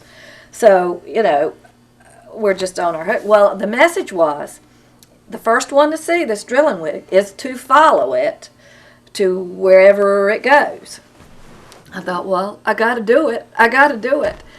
Well, I was following this drilling rig, and I'll be quite frank with you. I was really scared to death. I really was, because I didn't know what I was going to do with that drilling rig by myself. So anyway, I'm following this drilling rig, and it goes down old Highway 75. Well, here comes Audrey and the other cars, and they see me, thank goodness. Well, I keep following this thing, and it pulls off into this field, and then it continues. Well, the police are already there waiting for it. There's another police car. They're already there waiting for it. So I pull up and park. Well, by that time, some other people had arrived too. And we go marching down into the woods. I mean, deep into the woods. And I don't know how this happened, but some other folks were coming from another direction. I don't know how they knew where to go. But I do remember down there was some more Butner policemen, and they're members of the community. He says, boy, we sure are glad to see y'all here. This is coming from the police. So we go down there and we link arms. Well, we're not the only ones down there. You've got anchor people from the TV stations. I don't recall any helicopters overhead that day. I don't recall the helicopters. That was the first day. But we've got TV anchor women down there in their high heels and hose, interviewing us. Well, the drilling rig stops, and there's Ron Alligood and a couple more policemen, and we're all around, and we link arms, and we start singing "We Shall Not Be Moved," and I was linked arms with Molly's husband, the guy from Florida. I can't remember their last name, and a Butner policeman walks up to him and says, "I'm going to ask you to move back," and he says no. So he says, "I'm going to arrest you for," and so he did, and I'm thinking, oh my goodness, this is really happening. And so then he walks up to me, and he says, "I'm going to ask you to move back," and I said, I'm not moving, and he says, I'm placing you under arrest, and he leads me off. And they keep doing that for all those people. Well, they've got other policemen that are leading us that have been arrested over to a pickup truck. And I'm not sure where this pickup truck came from, but they load all of us that they can get on this pickup truck to carry us out of the woods. Well, on the way out of the woods, here comes the SWAT team with their helmets and their billy sticks and just marching 2 by 2. They're marching down in those woods 2 by 2. And here you've got a group of maybe 10 or 12, mostly women, with blue jeans and t-shirts and tennis shoes. And how ridiculous. So they haul us off out of the woods. So I was standing up looking over the cab of this truck when here comes these troopers marching in, and I couldn't help but say it. And I probably shouldn't have said it, but I said it. I said, "Hey, Do y'all think you've got enough men there to take care of us few women? TV anchor women are sitting there interviewing us in the back of this truck, you know, sticking the microphones in our face and asking us how we feel and why we're doing this and so forth. And they finally drive us out. Well, when we get out of the woods, there they've got a paddy wagon waiting for us. I'd never ridden in a paddy wagon in my life till that day. And so they load us into the paddy wagon, and sure enough, you can't get out. Once they shut the door handle won't open. And from there, they carried us to Oxford and into the county commissioner's chambers and processed us. So that was the day. That was the first day of arrest. They had the streets blocked and police were all over there, and you couldn't get into where we wanted to go, where the drillers were. So I got 15 or 16 people in my van, and we pulled far enough between the two guards to where they couldn't get to us, and we emptied our van and got on our stomach in some places and crawled through the woods until we blocked the rigs. And we just got there as they were pulling out, and we blocked the road. We had a news reporter with us from Greensboro, and she was precious. She came to the woods with a pretty skirt on and nylon hose, and when she left that afternoon, her nylon hose was strings behind her, but she crawled on her stomach through the bottom along with us, and we felt good about it. And you know, when they told us the second time, move or you go to jail, what do you want to do? We says, we're not going to move, so I guess that means we go to jail. And when we got to jail, the sheriff had us the nicest sandwiches and everything made out in the parking lot. And we went in and signed our own bond and came on home. I don't know how to describe them. I don't think words can really do it. They were young. There were children out there with the families. And they were older. One lady, if I recall, was a retired professor from University of Chapel Hill. Now, I think that's accurate. Taught, I believe, English or something, and had retired. And I remember the day she was arrested, along with my wife, when they came to Butner, that first site they came to Butner. And they were hauling them out of the woods. It was a bad road. You could get there by four-wheel drive or walk in. And she was in the pickup with Barbara, my wife, and the police were hauling them out of the woods. They had come into the woods, by the way, with the batons held in both hands and about 8 or 10 foot apart with the riot shields down in front, and the drilling machines were already there, but they hadn't touched the earth yet. And we got in there quick enough running down the road. I remember Audrey was kind of leading the pack and right up front, and everybody was running to get down the road and got under the bit. And they placed everybody under arrest that was under the bit. We were all joined hands, and a police officer from Butner said, you're all under arrest if you don't move, and so forth. And they eventually said, you're under arrest, and I asked him, could he unarrest me, because I needed to go make bail for everybody. And he said, go ahead, which I thought was very, very nice.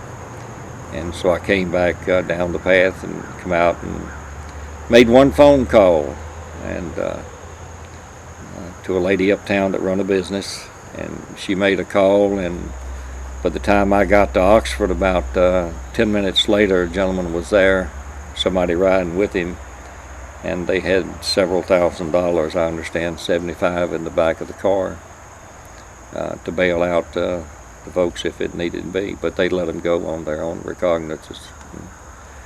And I was in the courtroom, if you will, the magistrate's courtroom, and they come filing in, and my wife come filing by. But it was stout people, short and tall, and different nationalities. It was just, they were all one, though. They were one in a bond of determination to keep it out. and keep it out they did, and they didn't come in glum-faced. They were smiling and determined to prevail. I mean, you could see it, you could just feel it. It was palpable almost. It was just wonderful. I've never been so proud. And when they were standing, and I'll digress a little bit, one of the paths that they stood in, there were two ladies, I didn't know their name at the time. They were there by themselves, and just two of them, and they had to be scared. I mean, or whatever. But I had the window down. I said, "You need anything?" Every time I got the path, "Do you need anything? You want anything? You need relief?" Whatever. And they said no, they wouldn't leave to eat. They wouldn't do anything. And I'll never forget them. Those, for whatever reason, it just stood out. And some of them so old, it was like, when I say so old, I'm 67, and excuse me, I'm 68. And so I guess everything is relative, but they were about my age, and it would be hard for me to stand all day, but they were doing it. They didn't have chairs, they were standing there waiting for them, and you couldn't be proud of to call them a citizen of Granville County.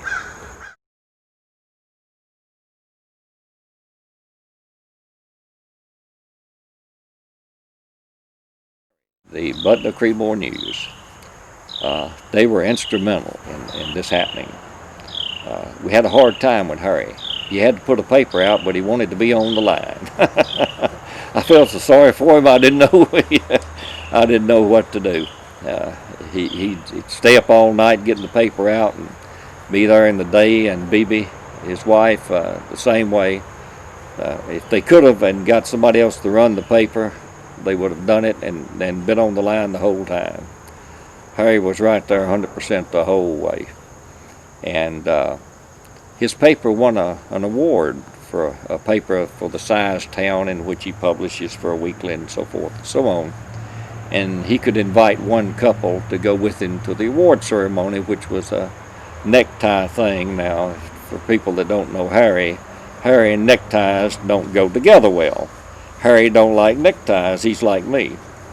But he was dressed to a T that night. He said he had his funeral suit on, and he went over, and Barbara and I went with him, and he and Bibi, and to the award ceremony in a building, I don't know which one it is, at the University at Chapel Hill. And the Governor Martin, was making the presentations that night, and one would come by, and another one would come by, and another one would come by, and Harry gave me his little camera. And if you know Harry, sometimes he's a little bit absent-minded. He forgot to put me a fresh battery in it. It would take it about 3 minutes for the light to flash back on again, so I only got about 3 shots of it. But when Harry come ambling, I had his cowboy boots on, I believe. He come ambling out to get the award, and Governor Martin was there, and it was for covering the story of the hazardous waste incinerator and so forth and so on, and Harry was grinning from ear to ear. He couldn't have been more pleased, and to his credit, Governor Martin smiled too. Politicians learn how to smile. When they're having surgery, they can smile, but they learn how to smile, and they had a little chit-chat up there, and so forth and so on, and that was one of Harry's proudest moments, winning that for Fight the Incinerator, and it was Governor Martin's pet baby. And as a matter of fact, as the story goes, he did an interview of the things that he was most proud of, the 3 things, I forget what they were, and the things that he didn't get accomplished, that he would, 3 things that he would most like to have done, and the hazardous waste incinerator was number 1 on the list of the things a governor of a state wanted to do and was stopped from doing. Now, if that doesn't make you to be proud to be a member of the group of people that did it, I don't know what does.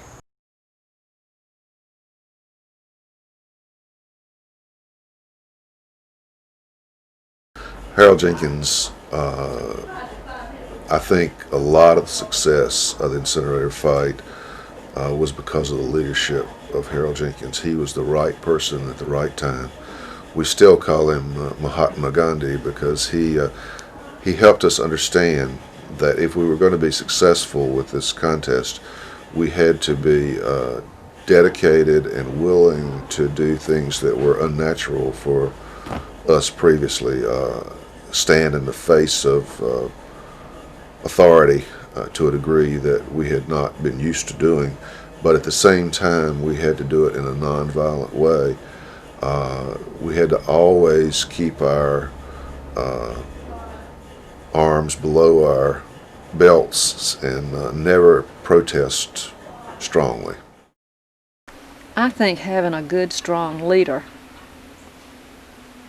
that helped keep everything together and in focus. To me, I mean, having that leadership, that one strong person. There were a lot of leaders, but you had to have that general. And I think that really kept focus on, it helped keep things in control. We had leadership in teaching us what legally we could do and not do, so that you had some idea what to expect, the boundaries of how far you could go in protesting. He was, I mean, I knew who he was. I had seen him, during my lifetime, but never had been affiliated with him in any way. But I was impressed that, and he had knowledge from somewhere. He just was that person that could keep things in control. And I admired him. I think everybody did, and he was always there. If he told you he was going to do something, he'd do it. You could count on it. And I think just that leadership was the biggest impact.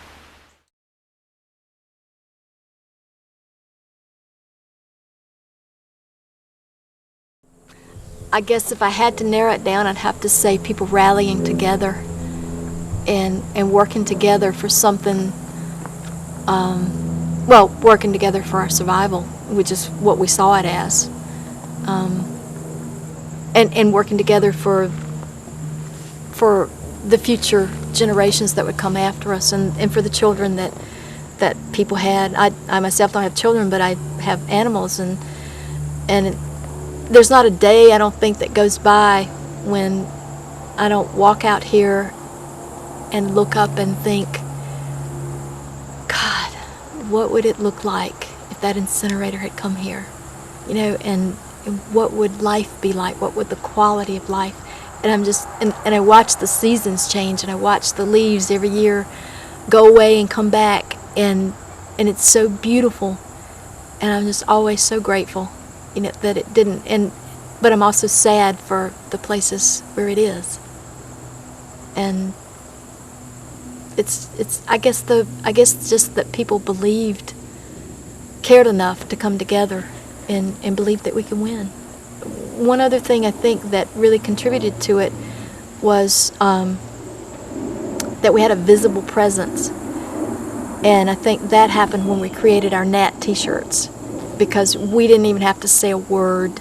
When we'd show up in GNAT t-shirts, it was like we had respect. They stepped back, and even after it didn't come here and it went to other counties, we could show up, and we did. I remember one particular day, there were only 5 of us, but we had our GNAT t-shirts on in Northampton County, and it was like, okay, we don't want to deal with them.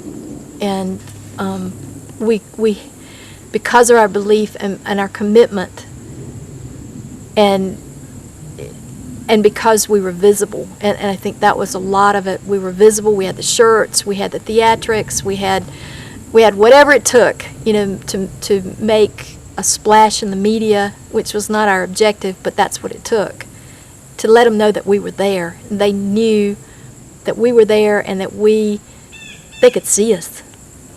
And there may not have been that many of us that were actually part of the Granville Nonviolence Action Team, but they didn't know that. We represented so many thousands of people that couldn't put the shirt on, people that couldn't be visible because they had jobs that wouldn't allow that, but they knew that we were out there.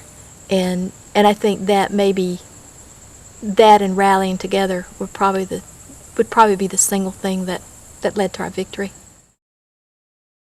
The greatest force just had to be the unity of the people. We were poor. We didn't have a lot of money to put into a campaign to fight it. It was just pure blood and guts, sweat and tears. That's all there is to it. It was just the energy of the people. Probably two things, and although this many years later they seem so insignificant, at the time I think they were really important, and that was the hundreds and hundreds of bows.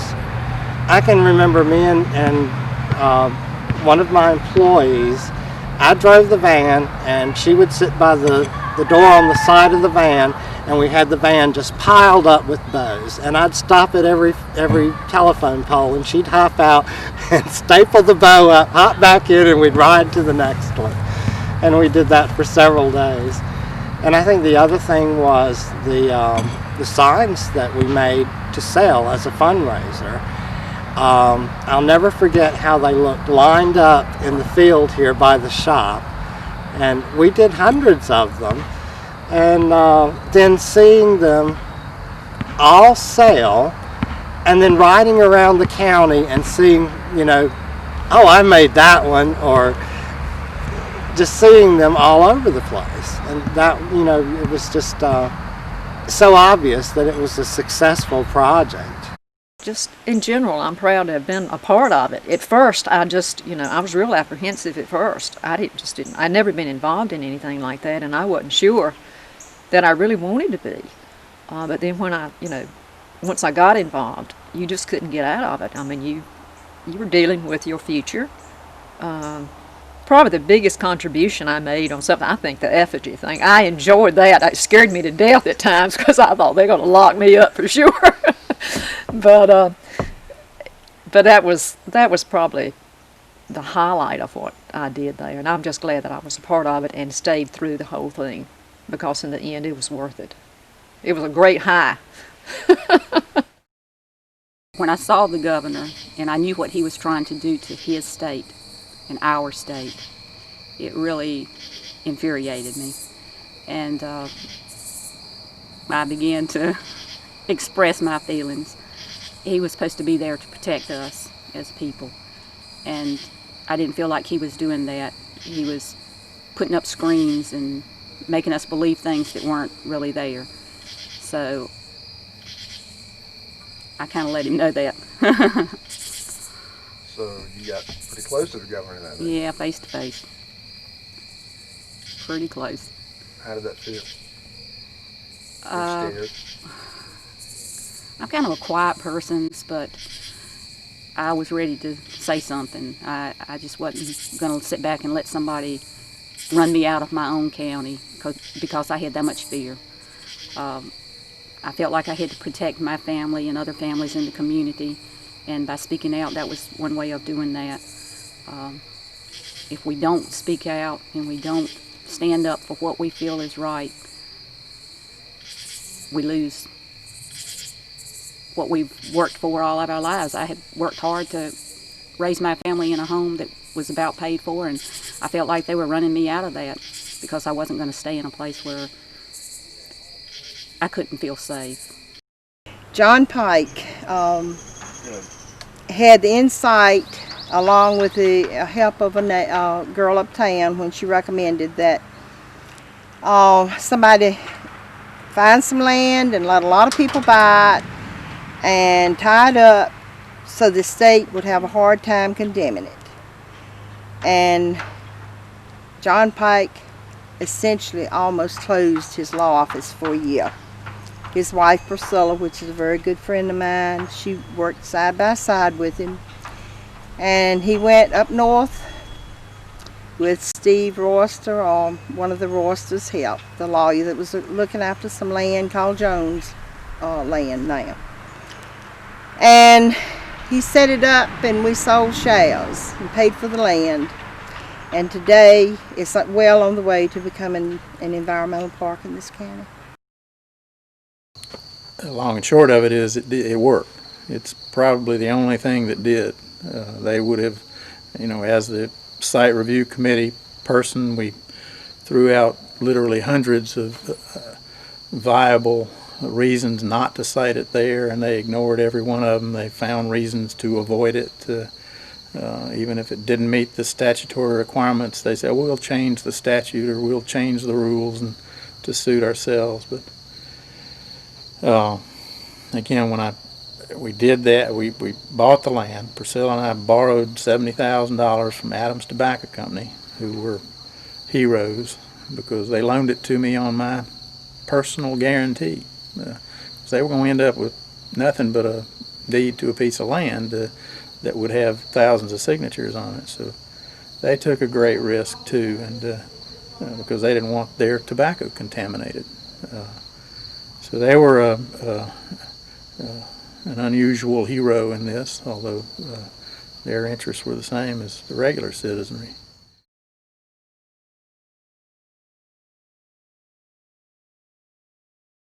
I will never see the government as I did the day before they picked Granville County to come into, because, as I said, I was raised in a home to respect our government.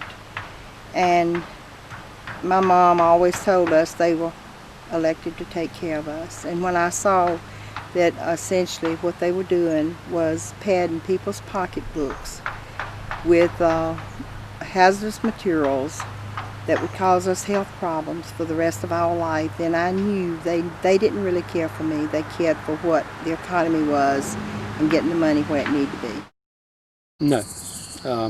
I've always been a little on the skeptical side anyway, but this would make me watch even closer, and I think it was good for this area. It woke a lot of people up and got a lot of people involved in things that we have a lot of new people involved in government and things like that around here that wouldn't have been before.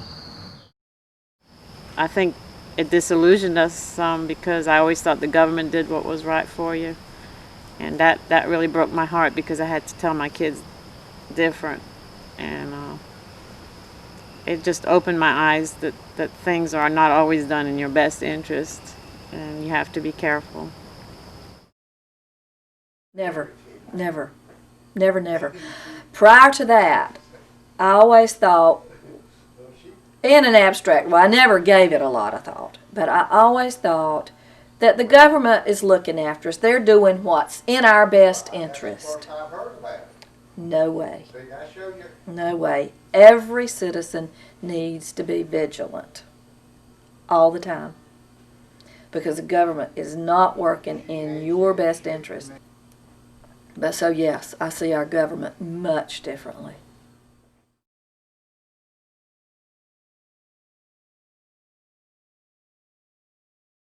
Probably as good as I felt the day I graduated from college. It was, you know, like it's over, we can relax a little bit now. It was definitely a celebration.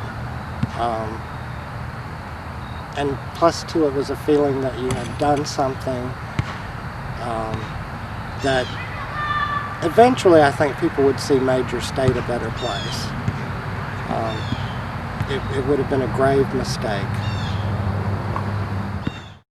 Oh, well, we were at a meeting with the governor, the lieutenant governor, the council of state, because the council of state were going to make the final decision, and we were in Raleigh at that meeting with the cameras rolling.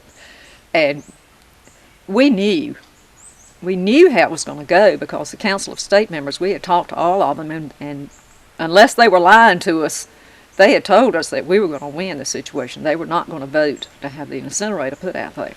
And Jim Graham definitely wasn't going to give that state land that was set aside for agriculture to the governor to use for hazardous waste incinerator. So it was a great high that day at that meeting. I'll never forget that.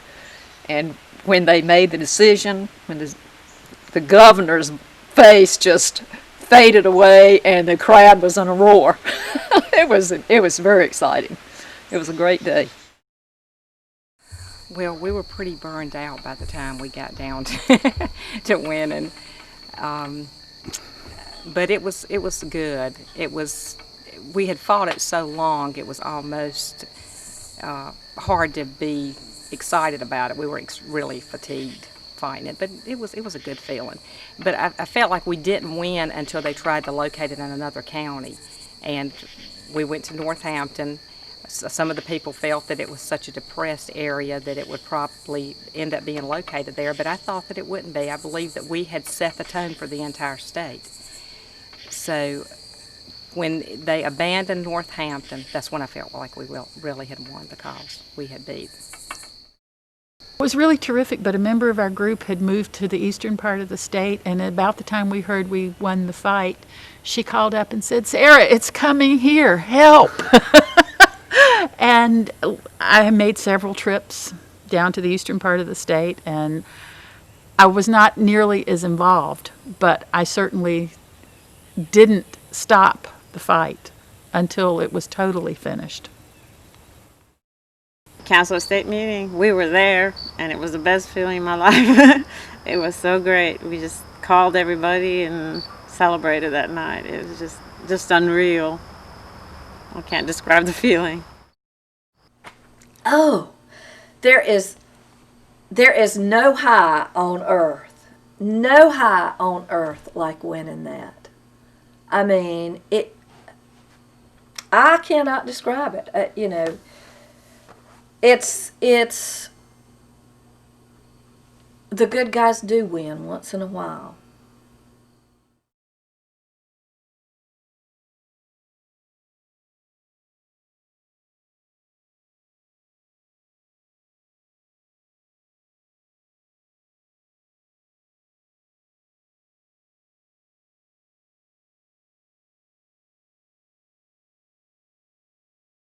One of the great heroes in this whole event, and by the grace of God, he happened to be the chairman of the county commission. Your next speaker is Mike Warren, and I'd like to introduce him to you.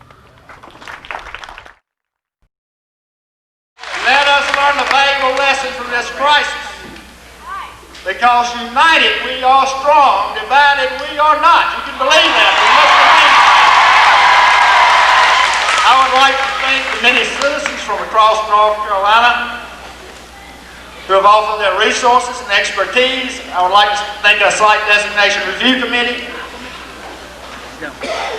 Most importantly, I would like to thank our commissioners and the citizens of Granville County for the stand in which you are taking. You are our most valuable resource. 1989, I was in a whole lot hotter spots than this one, I can tell you that right now. You can believe that. It's a pleasure to be here with you this evening. Jason said I could have as much time as I wanted, so I'm going to start when I was in the 5th grade. When I was in the 5th grade, my mother had kidney disease. I was living in Oxford, and I had moved to rural Pitt County on a farm with my grandmother, an aunt and uncle, and enrolled in Stokes School, which is a rural community about 8 miles from Greenville. Things got kind of tight for Mom in the hospital, so my grandmother would make me shirts out of feed bags. Some of the older ones out there may remember those the cloth, but she'd make those shirts out of it. I never forget when I wore the first shirt to school. All the rural kids knew what that shirt was made out of. I had a fight at least 10 times that day, and went on home with that shirt, and I was fighting for my pride and Grandma's. Little did I know, about 40 years later, I was going to be honored again, just like my grandma honored me with that shirt. And the honor was I was selected to represent the people of Granville County and elected by the board to serve as chairman. Never did I realize that again I was going to have to fight for my honor and people who I love very much. Went into a Chinese restaurant about 2 days to celebrate the victory with my family after it was over with, and I remembered opening a fortune cookie, and the fortune cookie said, "You are about to embark on a most delightful journey." I haven't been able to eat Chinese food since then, hardly. We became one of the designated tracks. We were put on a fast track. I really believe that. First order of business for the commissioners to designate a site-based review committee. John has already mentioned this. John was serving as chairman of that committee. They were brilliant. They were brilliant minds, and they were together to the end. And you got to know these people like I knew them. They were eccentric, just like me. And this crowd held together to the very end and helped divide the state. Thermochem meeting. One of the many things I remember was that Thermochem wanted to meet with the commissioners. Hindsight's 20/20, but they wanted to meet with the commissioners individually. First meeting. You and I both know in war the best way to win is to divide and defeat. Why we ever did that, I have no idea. because right away it creates a situation. I wonder what they said to him or what he said to them and that type of thing. I knew that day when I walked in there, I saw Italian suits, linen shirts, silk ties, real alligator shoes and belts. And right away, I didn't think these were the people I wanted to be around. And right then, told them, no, we don't want you. I mean, they were arrogant enough. Thermochem, we burn chemicals. I didn't say they were a clean air company. At least we call our dump a sanitary landfill. You know, come up with some other term. Next day, or the day after, I got a call from Governor Martin. He asked for my cooperation, and I agreed if I cooperated with him, he would cooperate with us. And that was pretty much, we talked for about 5 minutes, so very cordial conversation. Question I get asked often is why here? I have no idea why here. I think we were picked initially. Often when why here shows up, everybody in this room knows that somebody may have gained $1 from it being here, and that's greed. We know it could have been easy. We had, what, Pete, 6 or 7 new commissioners that really weren't that politically involved, that didn't really know a lot of people in Raleigh, and I look at it as easy. They said it was geographic, but there's a whole lot of places on the interstates in North Carolina that are small towns attached to it. Why here, why there, I don't know. Biggest problem? Probably communication. Most people didn't understand, it was really hard on the commissioners, is that when we were getting ready to take Thermochem or the Hazardous Waste Commission to court, we get ready to fight a battle, you don't let someone know, hey, by the way, in about a week we're going to attack you, so get ready. So we couldn't tell sometimes what was going on. We would have liked to have been able to tell. Scared me to death that we were going to become divided because of this, but as John said, everyone remained strong through this process. The second thing that hurt a whole lot, and it always does in anything, is gossip. And I really believe when I look back on it, you know, hindsight's better, that a lot of that gossip was planted. You plant gossip to divide and defeat. I still believe to this day a lot of the gossip that went around this county about what people saw, what people did was gossip. People say my personality changed. I want you to look at me now. The governor didn't like me. The state didn't like me. Thermochem didn't like me. The people in Granville County, I was a politician, they didn't trust me. Now everybody here knows that a good dog will bite you if he's cornered. And that's basically what I had become. And I had mule blinders on. I couldn't see anything but that hazardous waste incinerator there in front of me. And every day was like a nuclear winter. I can't tell you in over a year whether it rained or whether the sun did shine.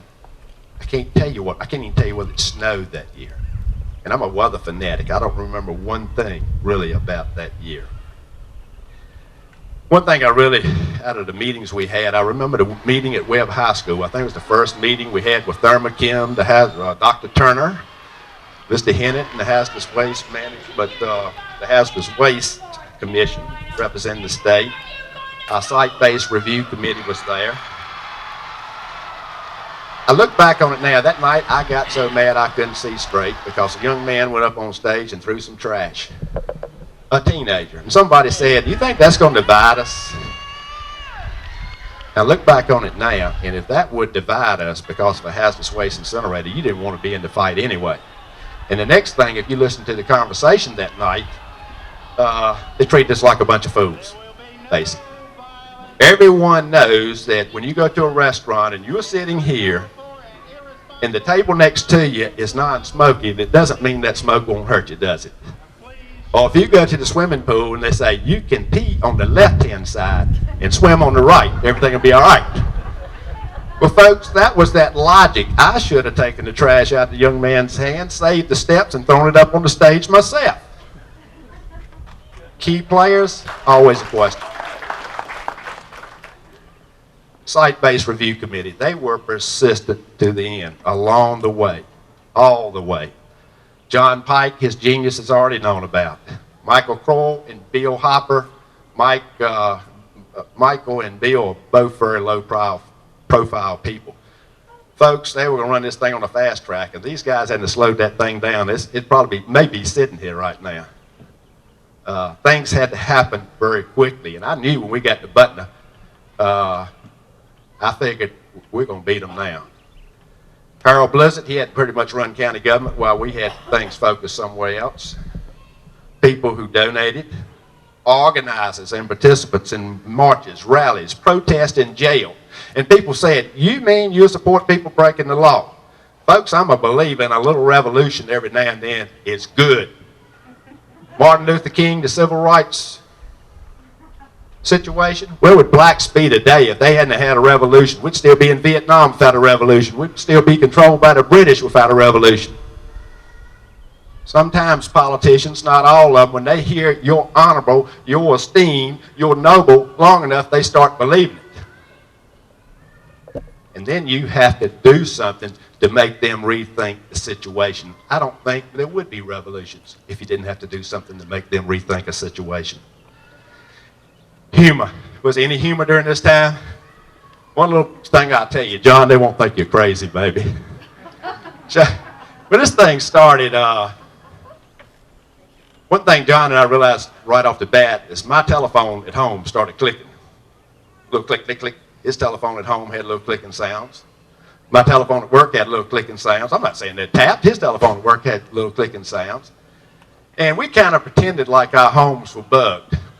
So for entertainment, if John was down at my house, we'd holler obscenities up at the kitchen fan, pretending like Thermochem and the Hazardous Waste Management Commission were listening. You got to imagine the tension involved in something like this. And we had to break that tension, and that's kind of our way. Who made the difference? Everyone. Everyone made the difference. In the end, we divided. We divided the Hazardous Waste Management Commission. We divided our state government officials. I'd like to say thank you for everyone involved in creating this beautiful facility. When I pulled in here tonight, I felt like, I hadn't been here. This is the first time, guys, I felt like Dorothy on the yellow brick road. That's how beautiful it is. And as for you revolutionaries out there, you dance the dance. God bless each of you here tonight. Thank you.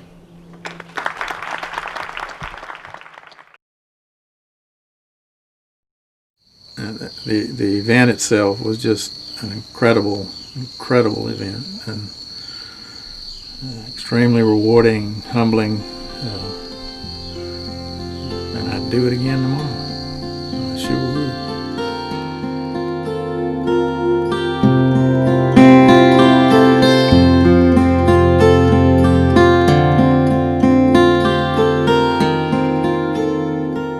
Oh, absolutely. Absolutely, and you don't have to, even the people just tied ribbons or hung out a sign, or if they didn't even go to the protest and things, even people that did that or called or made chain calls or whatever, all that's important, and it all pays off in the end. I think they can. This proved it.